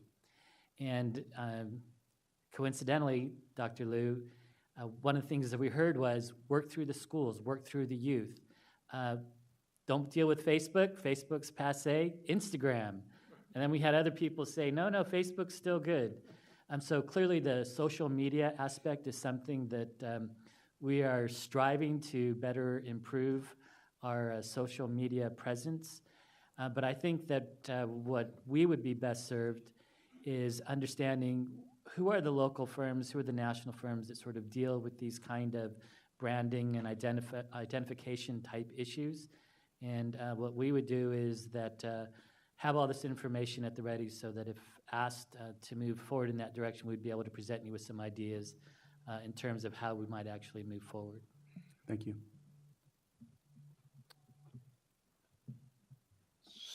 Supervisor Solis. Thank you, Mr. Chairman.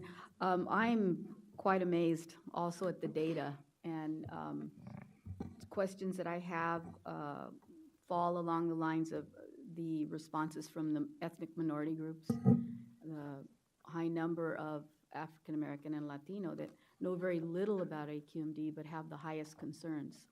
So those are very interesting concepts there.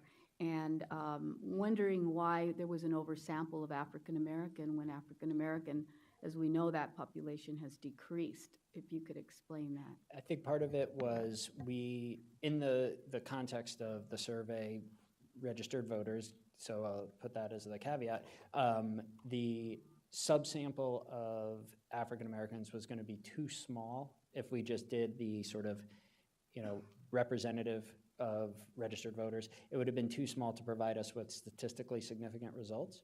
So we needed to interview additional African Americans so that when we start looking at the numbers for African American respondents, we had data that I could give you to show you statistically meaningful numbers. The number of Asian and Pacific Islanders, and then the number of Latinos, and by virtue of the demographic makeup of registered voters in this region or in this 4-county district were sufficient that I could do that without having to do additional interviews with those communities. So it was just a matter of making sure we had enough respondents so when come here to present results, I'm presenting you with statistically useful data as opposed to, we got some interviews and this is sort of what we have, but I can't tell you too much beyond that. So. I think there are a couple of questions that just kind of raise issues for me in terms of just wanting to know more about how actually we're looking at the likely voters. Mm-hmm. The likely voters, even in the different demographic categories. I think that's going to be very critical if we do move forward on anything, that it tells me that we have to do a very, very good job in terms of education. And I know there are lessons we can learn from other entities that have recently passed sales tax measures. Most recent, last 2 years, was Metro. And obviously the county of Los Angeles, we had a homeless housing measure. The city had one, and obviously, I think what's really important for me is that when we talk about our outreach, that we also employ groups or firms that understand cultural competency. Because you can say whatever you want in terms of a survey, but if you don't understand how to reach these populations, you're going to miss it. I think you know that. Yep. The pollster knows that, but I don't know that, that everyone else understands that. And it is a unique way of reaching out to these different subgroups, because there are subgroups even within just the Hispanic or Latino population. But more importantly, I would say that it behooves us to partner with not just our transit agencies, but also I think we are doing that, and I believe there can be more, a better relationship developed there. But I would also ask that we work closely with our public health agencies from maybe all of the counties to see what it is that they're doing so that we can collaborate with them on the messaging to gain greater awareness of what these health impacts have as a result of trucks, congestion, and what have you. I'm surprised that we're not doing that enough now. I know our county, LA County, is trying to do many, many things in this manner, and it is really paying off for us. And it does take money. So my question, I guess, to staff is, what is our budget for outreach? You said $2 million for San Francisco, so what is ours?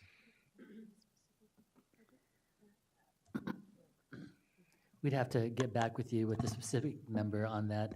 We don't have a communications outreach budget the way Bay Area does. Most of our communications outreach is included within our specific projects. So for instance, on the Carl Moore projects, as you heard Dr. Miyasato talk earlier about some of those outreach, when we're doing the solicitations, whether we're doing it for the lawnmowers or for the heavy-duty trucks, we include the outreach in that manner. At the Bay Area, SCAQMD also does that, but this is a much broader focus, and it's really more on the recognition and the mission as opposed to a specific project aspect, getting additional stakeholders to participate in those specific programs. I think something that might be missing here is branding, doing a better job of branding and making sure that whether it's the lawnmowers or whatever it is, furnaces, that people understand when they see things that we're doing a benefit, rebates, it's branding. Yeah. Just like a commercial product. So I think there's a lot that we can learn. I mean, certainly I'm very interested in how voters responded to this from Los Angeles County. I think I saw different numbers for the different counties as well. Some of the participation rates looked a little lower in some of the areas as I dug down, and I want to find out what that's all about as well. But I thought overall it's of great interest in terms of what this agency needs to do, in terms of promoting what they are, what their goals are, and how that translates into having the voters understand and participate in our program. So I think there's a lot we can learn and a lot we can improve upon. So, thank you, Mr. Chairman. Mayor McAllen. Thank you, Mr. Chair. Just a few questions on the survey itself. How much of the survey was done by phone and how much by internet? Give me 1 second, and I will let you know.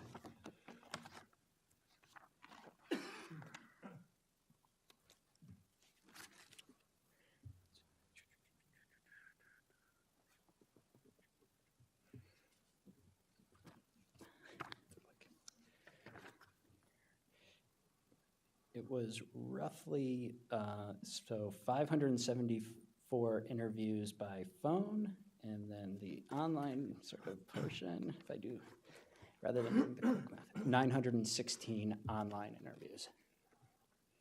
So it was skewed to people who had computers and internet savvy as far... I guess my response is it's not skewed in that sense. What we try to do is get the interviews so that they are representative demographically of the 4 regions based on registered voters, that being said. So what we're trying to do is not necessarily get more on one mode or the other. We're trying to make sure that the responses we get are proportional to the real-world population that we're trying to survey, and in this case, it was registered voters. And so the way it sort of works is the difference between the two methodologies is we sort of push the survey out online and see who responds, and then based on who responds online, we can use the phones to say, okay, we've got to balance this out. And so we use the phone interviews to say, okay, we've gotten enough responses from these types of people to make sure we have enough of them in our sample. Now we need to use the phones to balance that out, you know, whether it's by gender, by age, by the county region. So just to make sure that the sample of who we have is proportional and representative of the real world that we're seeking to represent. And how many questions were in the survey? It's sort of rough to give you a specific number at this moment.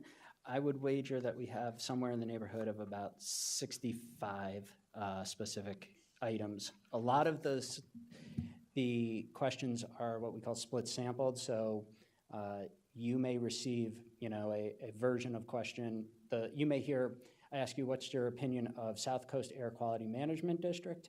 You get that version of it. The next person hears, what is your opinion of SCAQMD? So it's not necessarily that the number of interviews or the number of questions in total is not inherently what is asked of each individual respondent. I know, but each individual respondent gets what, 23, 25 questions? It's probably more like 50 questions is what more they like 50. Yeah.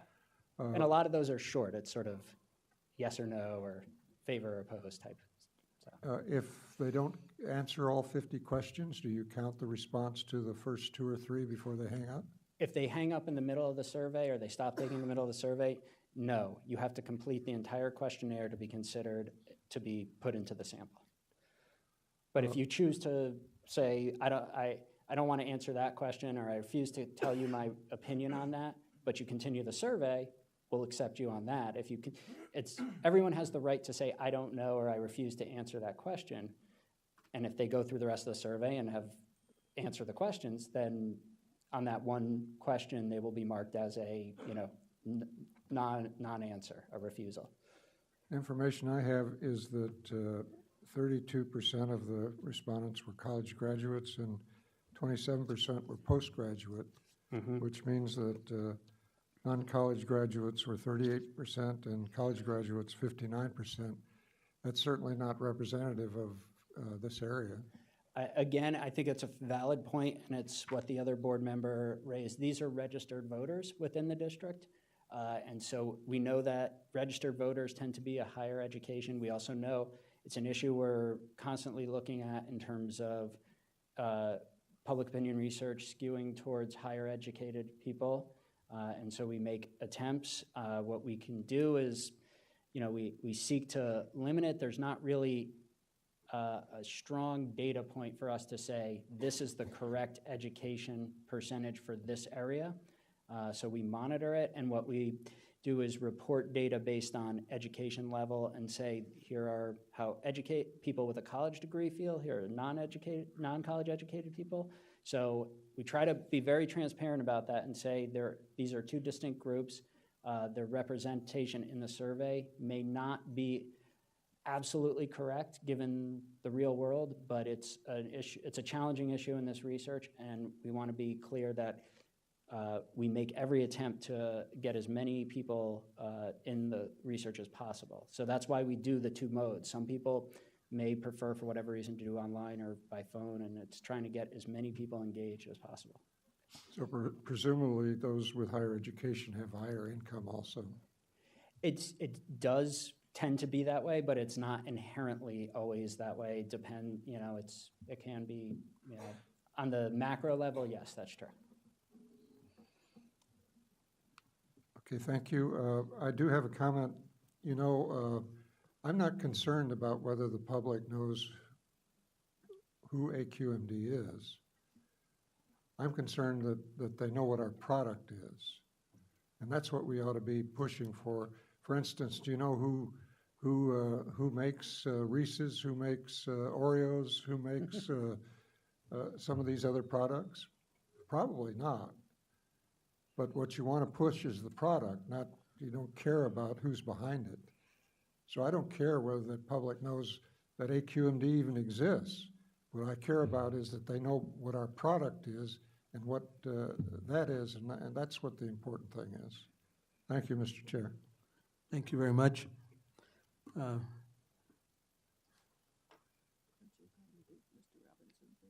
I was going to do, Mr. SCAQMD. Thank you, Mr. Chair. You know, a few years ago when we had the, if you recall, with Metro, I think it was Metro had that program or the campaign, Rideshare Thursdays. It was big in LA, or like Spare the Air in San Francisco. And I feel bad for Larry because he heard me at many of the MSRC meetings coming because they were considering renewing that contract. And it was a big contract, nearly $1 million. And I came and I objected because I did my own independent survey of about 30 people in the neighborhood, and I asked kids, adults, and seniors, what did Rideshare Thursday mean to you? Because they're about to spend $1 million on it. And I couldn't get a consensus. Nobody knew. Well, something about it, there's a lot of traffic on Thursdays. I don't know if we carpool or what. And if you remember, I came and I just said, you know, I think this is an opportunity for us to work together with the transportation agencies or something. You know, I know there's a couple of different opinions, but they're all great ideas.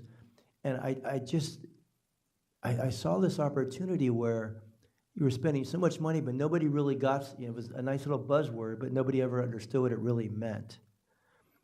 And as I looked at this, I started saying, well, why couldn't AQMD combine with all the transportation agencies? You're looking at, they want to reduce congestion, we want to reduce air pollution and improve people's health, stop these bad effects, and yet you're getting our word out there that it's AQMD. So this was an opportunity. And I know Judith brought up, and I brought this up years ago, an outreach to the faith communities. And when you really look at some of the ethnic communities, I realized about 8 years ago, we went to the Korean community. You only get to the Korean community when you work through their faith leaders, the pastors and et cetera in those communities. Otherwise, they're not going to listen to us. So I think it's part of this outreach to these, you know, whether it's the Chinese, the Korean community, the Filipino community, the Christians, the Jews, the Muslims, the Confucius, the Hindus. Once we get the leaders, I mean, I brought this up. I was at a wedding with a bishop, and I started bringing up air quality and what type of car do you drive, Bishop? You just bought. Why did you buy a clean air car? Why? Had no clue about air pollution and harmful effects. And this is a leader of, you know, several million people in the San Gabriel Valley. So all these leaders out there, faith communities, other agencies, we have an incredible opportunity right now to join, I think, with the board, maybe a little different vision here and there, but putting these ideas together for success. Thanks. Councilman Robertson. Thank you, Mr. Chairman. I kind of bifurcate this into this whole report into two areas here. One is awareness, and the other is the ballot measure. And I agree with a lot of the comments that my colleagues have made that awareness is something that we definitely should spend a lot more time and energy on. I agree with the comments that Mayor McCallan made as well, that, you know, the focus should be on cleaning the air. It shouldn't be on, in my mind, the branding, making the agency more well-known. I appreciate the fact that when people want to file a complaint or when they want to get some information about how to individually do their part, they need to know the agency exists. So I appreciate the branding aspect from that perspective, but really the focus needs to be on what can we all individually do to make an impact. And that's where I think we need to spend more time. And kind of hearing some of the comments about Spare the Air or the Rideshare Thursday program or things of that nature, the thing that comes to my mind is that there's a lot of confusion out there about who polluters are. And polluters tend to be focused on it's someone else. It's industry, or it's a dry cleaner, it's a gas station or something like that. And in my mind, I've identified who the polluter is, and it's me. It's each one of us. And until we take responsibility individually for the pollution that we create, then we're really not going to solve the problem. And so we need to be trying to drive awareness about what we can do individually. And Mayor Cacchiotti talks about that quite a bit, about what you can do with your own lawn and garden equipment. He's a prime example of someone who looks at his own carbon footprint on a daily basis. He chooses to use mass transit on a regular basis. He's very cognizant and conscientious about that impact. And I think that that's what we need to drive the 17 million people of this region to do, is think about this on a very individual level rather than pointing the finger at each other. And not to say that there aren't things that we all need to do. We need to focus on specific issues. I'm not saying that we never need to have another rule or anything like that, but that's where we're going to make the biggest impact. So that's one side of this issue. When I look at the ballot measure side, which was kind of the impetus for all of this, I asked the question previously, and I think we got a response back from Ms. Baird in the last few weeks. But if I understand correctly, if we're given the authority to put a ballot measure on the ballot and we do it, that it does require a 2/3 vote. Is that correct? And then if it comes through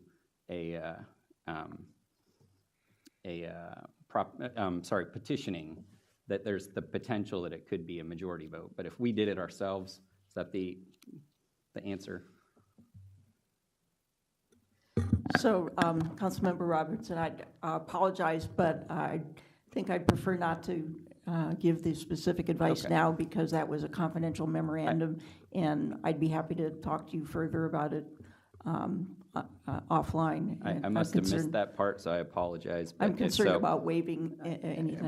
Appreciate that. So I apologize if I missed that, and that's my mistake there. It's just always been my opinion that, and there's no legal background for this, obviously, but it's been my opinion that tax increases generally require a 2/3 vote. And when I look at the survey here, and one of the last slides that you showed, I think before there was essentially any information, there was 65% of the public, or the group here that was surveyed, had a support position. With some positives, it was 67. With some negatives, it was 63. And again, this was all voters, not likely voters. So I think that number is going to change once it starts to get to likely voters. And in my mind, there's a lot of brain damage that can occur here for us, for something that is on the cusp with all voters, and probably less likely with likely voters. And so I support my colleagues' focus on awareness. On the ballot measure side, I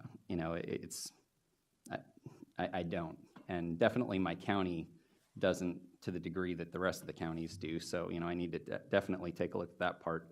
But as you mentioned, the average voters out there are focused on a lot of different issues, and this is one that's important to them. But housing, transportation, and healthcare are extremely important. And you look at all of our counties, and this is a big focus. LA County has done their recent, I think it was Measure H, with housing, homelessness, and I think Orange County's headed that direction too. And when voters start in a vacuum, they're going to have certain perspectives on a 1/4-cent sales tax for one issue or another. When you start stacking them, then they're going to have to prioritize. And so what's their appetite for 1/4-cent on homelessness, 1/4-cent on affordable housing, 1/4-cent on more transportation improvements? Where do we fall in that category? And based on my understanding of the surveys and just what I see in my own polling, this issue doesn't hit the top 3. It's very important, no doubt, but it doesn't hit the top 3. And so, I think we could spend a lot of time and energy on something that ultimately is going to be a really significant challenge. So, again, just to reiterate my comments, very supportive of the awareness and trying to focus on that, not supportive on the ballot measure side. I'm going to give my comments, and then we have two other speakers who want to speak again. I think something that, as I read this and listened to all the speakers, as a board member, it certainly appears to me that one of the great things that we have to think about is, why does this agency exist? It exists to basically tell the public that we need to clean the air. It only came into existence in 1977, and there are a lot of things every day that we're still determining that we didn't know about, what causes pollution. One of the most important parts about it is that I saw on the survey that the people who you were surveying pretty much had the same opinion in 2001 as they have now as to what is the major cause of air pollution. It's cars, trucks, buses, etc. That hasn't changed. That's the way it is today.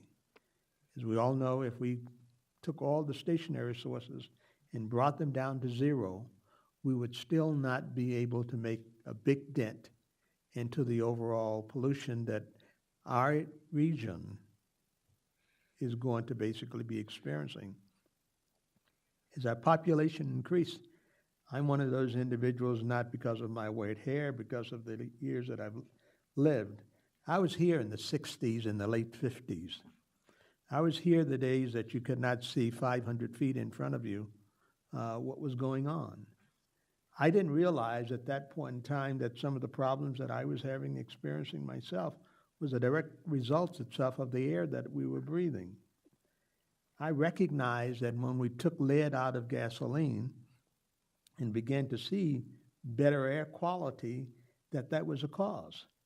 We can't expect to go from 12 million people in 1959, when I came to California, 10 million people, into almost 40 million in the state now, without having to experience some uptick in the kinds of things of homelessness, air pollution, the right to breathe. I think that's the title of our new video, is one that we have today that says that everybody has a right to breathe clean air. What is causing that air itself not to be clean? We can't expect to have 40 million people and expect to spend the same dollars that we did in 1958 when I first came here. There was only 10 million people, and we still had the worst air at 10 million people, but today, with 40 million, we have cleaner air. It's going to cost us something. It's going to cost the community something. It's that the old saying goes, let the people decide. Let them decide what is best for them. Not for us to sit here and then say to them, you don't have a right to decide. They do have a right to decide. They're the ones who basically are saying that we have to breathe this air. And I think that it's going to cost more, and we need to be honest with them and let them know that it's going to cost them more. Now, I know this is one board member's opinion, but I think it's, as we basically go down to this and sampling what people are thinking about this, we need to be able to say that whatever we are going to do as a board, we need to let the people decide for themselves. You can't live in a congested area like Los Angeles, Orange County, San Bernardino, and Riverside and expect those populations to explode and expect things to remain the same. And they're not going to get better just because we want it to be better and we wish for it to be better. I happen to be one of those individuals that have owned radio stations themselves. We can basically do things and ask for public announcements. We can go to newspapers and all the other kinds of things, et cetera, to tell them. And I agree with Mayor McKellen and Councilman Robinson that the product is most important, but the product itself is polluted air, period. Polluted air, not just air, but polluted air. That is the demon itself that basically sits that we all be trying to find a solution for. And if we don't do that, we're not basically, in my opinion, carrying out the mandate of why we're here. We're here to help people to find ways to clean the air so that they can have a better way to breathe, the children can, and everything else. So I believe that this kind of survey and this kind of issue, and that's why we exist. And to tell them why we exist is very important, for to know who it is. As an example, most people don't even know who to call if they have a problem. Some of these communities that have minorities that live in, they don't know who to call. I happen to basically have businesses right now along Crenshaw Boulevard where they're building a $3.5 billion subway. And if you took the survey today of those people who are there, they didn't even know to call SCAQMD when those people were digging and dust itself was flying and they were closing down schools, etc. That's really a tragedy. We're building something to improve a community and people don't know who they need to contact when they basically have a problem. And I think that's something that we need to take responsibility for as an agency. So anyway, I wanted to, as a board member, I'm not doing this as the chairperson because Dr. Burke, when he comes back, he's going to say, I didn't give you the platform for you to get up and preach to the audience.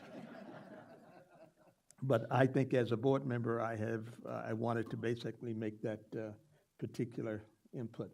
So, Mayor Mitchell? Thank you, Mr. Chair. And I want to thank the board for a very good discussion today. I think this is just the beginning of a process. I think we all need to recognize that. And we come here with different viewpoints on how things are going to work, and that's why these kinds of information sharing are so important. I would like to have this matter go back to the legislative committee. We'll keep on considering it. We'll work through some of the issues that involve what's come up here today in our discussion. And we'll be back here to report to you in a few months on where we are on this and what the next steps are. I mean, would that be acceptable to this board? I think Dr. Liu wanted to make a yeah, very, very briefly, I agree. This has been a very good conversation, and I think it's very insightful to say that, you know, we're about the product and not the brand. That's actually a very good point. I also am very receptive to that argument that we should err on the side of allowing voters to make their own decisions. And I think taking it back to committee for further conversation, this being characterized as the beginning of the conversation is a very good idea, and I support that wholeheartedly. I just want to encourage people to keep in mind that there are obvious problems with sales taxes as a way of raising revenue. However, we have a big challenge ahead of us, and we need the revenue in order to achieve our mandate. And if it's not the best way, it might be the only way. I think we have to explore other possibilities too. But for all of us who have any discomfort with the idea of sales tax, I think we have an obligation to figure out, if not that, then what? What else can be done, and how can we make sure that everybody has skin in the game in this, not just the people who are paying sales tax? And how else can we use this opportunity perhaps to provide for places that don't normally benefit when we do something like that? And I thought it was interesting when we had a comment about Metrolink and infrastructure could be funded through this process. And I know that Los Angeles County has done that. I know that Orange, Riverside, and San Bernardino haven't. So I think we should be creative about what opportunities exist to improve infrastructure in those areas as well, to provide benefit to those people who might not see the same type of benefits through a sales tax provision. So anyway, this has been a great conversation. I look forward to hearing from the members who were absent today, and it going back to Ledge Committee and continuing the conversation. Thank you. Okay, moving right along. Thank you very much for our speaker. It's been very helpful, and I'm quite sure we'll be probably calling on you for the future. With that being said, I'm going to ask that this matter, as we stated before, will be received and filed. There's no action to take, so there's no vote to be made unless there's objection to any of this. Mr. Chairman? Yes. I'm sorry. So we pulled 18A, and Yes. there were still items 18 B through the balance. It was approved? Oh, hold on a minute, I think. I'll move approval of the balance.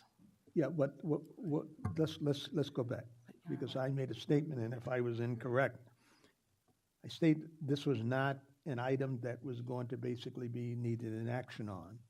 No. Now, you're saying that that has changed? We just wanted to make sure that the other items had been moved already. Yes. So we need a motion to approve items They were part of 17 this. through 22, is that right? Agenda items. We're not there yet. Oh, I'm sorry. I'm asking the council. Yes. Okay, I thought we approved everything except 18A. we haven't Is yet. that- I think we didn't make a motion on the other ones. Secretary, would you please? I still Yes. need a motion on the balance of the board calendar. He did not make any of those items. Okay, have a motion. 17 Through 22. I'll move those items, including Second. 18A. including 18A. Yes. Okay. Any objection? Hearing none, those items are then received and filed. Approved. Moving on to our next item. 23 has been pulled. Item number 22 for a public hearing. Is determined that the proposed amendment to Rule 1178, further reductions of VOC emissions from storage tanks at petroleum facilities, and Rule 219, equipment not requiring a written permit pursuant to Regulation 11 are exempt from SCAQMD amend Rules 1178 and 219. Do we have a presentation? Yes, Yeah. we do. Good morning, Before you Chair. do that, Mr. Chairman, I have to announce that I'm recusing myself from this agenda item number 24 because of a financial interest in Chevron, which is materially affected by this item, so I won't take part in this. Thank you Thank very you. much. Let the record so note that Supervisor Ashley has recused himself from participating in item 24. Very good. Good morning, Vice Chair Parker, and good morning to Chairman Burke, who I understand is listening in on this. I hope he's feeling better, and board members. My name is David DeBoer, and I'm a Planning and Rules Manager here at the South Coast Air Quality Management District. And I'm here today to talk to you about proposed amendments to both Rule 1178, which is further reductions of VOC emissions from storage tanks at petroleum facilities, and also Rule 219, which is equipment that does not require written permits pursuant to Regulation 2.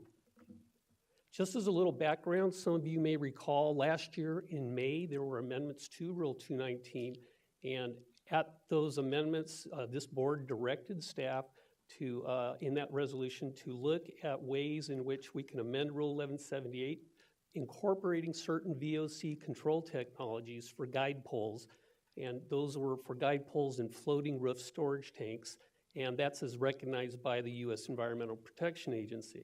Also, this board directed staff to look at ways to minimize permitting impacts of those same guide poles in those floating roof tanks. Given that, staff has worked with stakeholders, and we have worked on proposed amendments to the rule, which will incorporate a flexible enclosure system. As you can see in this particular slide here, there is a depiction of what one of those flexible enclosure technology systems looks like. You may note the double clamping at the top and where it's actually connected to the roof tank. And what we are looking for to do is ensure that these types of technologies can replace certain options. For example, if they're going to remove a pole float in these tanks, they could replace it with a flexible enclosure system. Depending on whether or not the tank is an internal floating roof or a domed external floating roof or an internal floating roof tank, the different type of configurations would be appropriate. Given that, staff also looked at ways to introduce non-permitting requirements, and so in 219 proposal, we're looking at exempting the replacement of those pole floats with a pole sleeve or a pole sleeve in combination with a flexible enclosure system. Additionally, in proposed Rule 219, we describe in section M25 that actual proposal. However, staff did want to point out that although paragraph M25 does indeed override section S1, we still wanted to make sure that that would not preclude a facility from having to comply with the applicable requirements of new source performance standards or national emission standards for hazardous air pollutants, and also for Title V requirements. So given that information, staff is recommending that this board adopt the resolution determining that the proposed amendments to both Rules 1178 and 219 are exempt from CEQA requirements, and amend both Rules 1178 and 219 accordingly. At this point, we can take any questions that you may have. Thank you.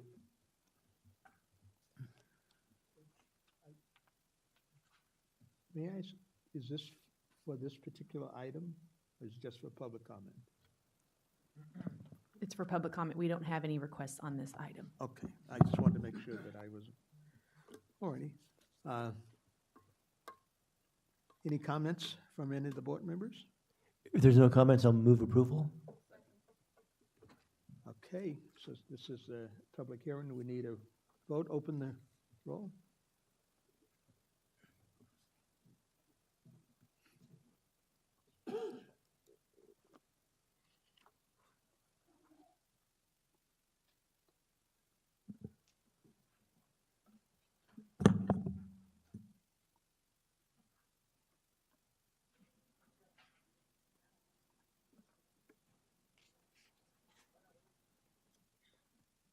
This item passes. I'm sorry, were you, okay. Moving on to other business. Item number 25, to approve amendment to executive management agreement with General Counsel. Any comments itself from staff? We have a very brief presentation. Okay. Good morning, Dr. Parker, members of the board. My name is John Olvera. I'm the Assistant Deputy Executive Officer for Administrative and Human Resources. This item is recommending that the executive management agreement with the General Counsel be amended to delete the provision relating to accounting for compensatory time. Removing this provision would make this agreement consistent with the executive officer's executive management agreement. And in consideration of deleting this term, the proposal would increase the base salary by an amount equivalent to the sellback provisions for comp time, which would bring the base salary amount to $208,531. I'm happy to answer any questions. Move approval. Second. Okay. Open the roll. Any?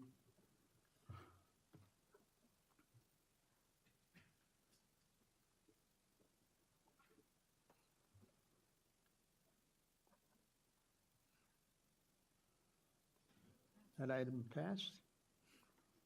Moving to 26, approved 3-year labor agreement with. Yes, that's me as well, Dr. Parker, thank you. This item presents the tentative agreement reached for a successor 3-year MOU with the professional unit employees. The terms of the agreement are within the authority previously provided by the board. Happy to answer any questions. Second.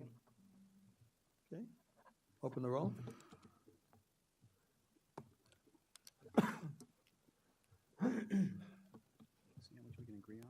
Item passed.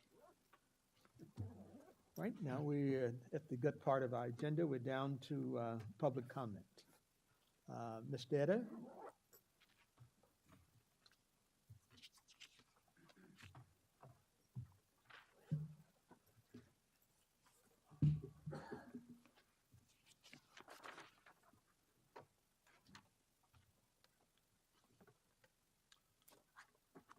Hello, I'm Harvey Yetter. I'm talking for myself and for the Public Solar Power Coalition.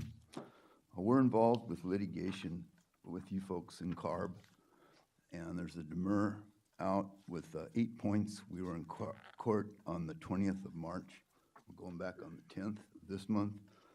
And Justice had agreed, Noah, attorney for CARB, that we're in state court, and if we're addressing state laws, we're in the right place, and it's all legal, that we're not dealing with federal laws in state court. So, put this out for a stipulation, got no response from Noah, but I do have, and incorporating the record here, everything, all the communications that we've had, and I'd like, there was a message that staff did not agree with this, and I asked why? So I'd like to have legal staff, Barbara is here, and if she could answer why you don't think that's legal.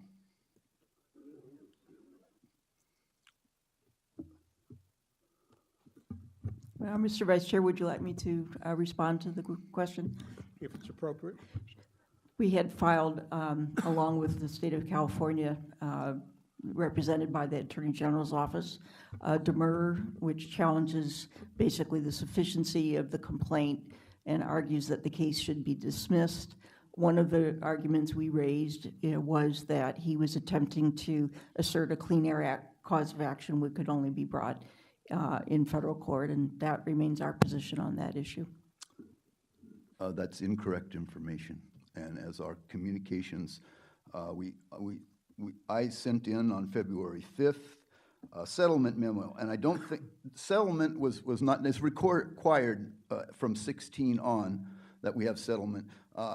25 days after the district was served, and I contacted Wayne and Dr. Burke and let them know litigation was happening. There was no attempt to contact me whatsoever. And then there was a wrench, they said, oh, we needed 30 more days.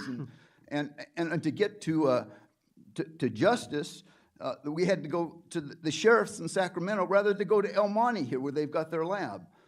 It took 2 times doing it. And it was put back when anyway, so our position is that there was no case management and settlement attempts, and that's what we're trying to do now.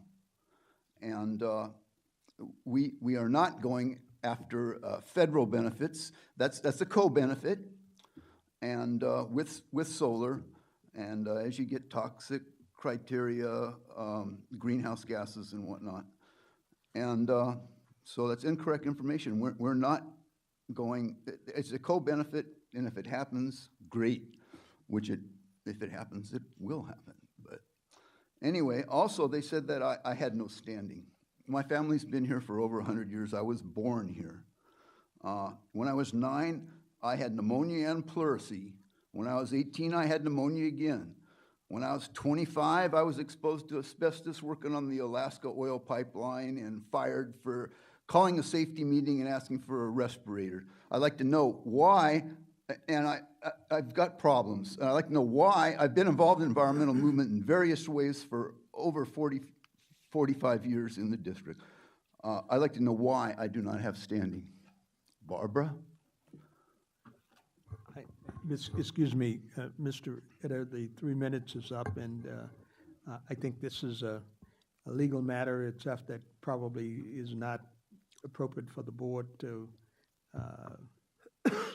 comment on, because basically the agency is being represented by a legal counsel, and whatever those procedures are, you'd have to discuss with them, Well, from a legal this is standpoint. not the way that you treat concerned citizens.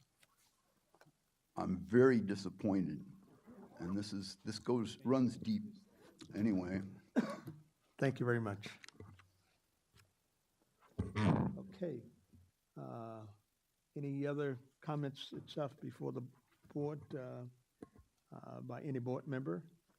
Then I think that we're going to ask our legal counsel to send us off to closed session.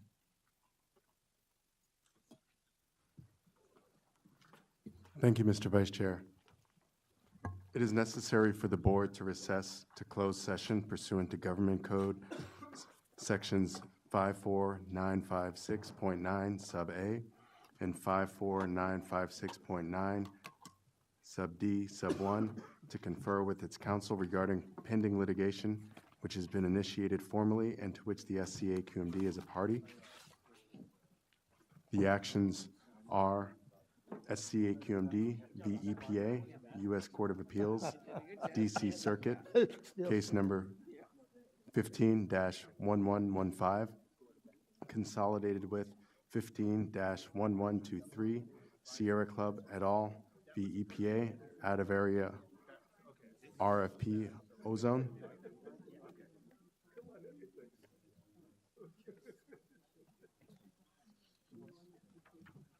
It is also necessary for the board to recess to closed session pursuant to Government Code Section 54956.9 sub A and 54956.9 D4 to consider initiation of litigation, 2 cases.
A report of the reportable actions taken during closed session will be filed with the clerk of the board.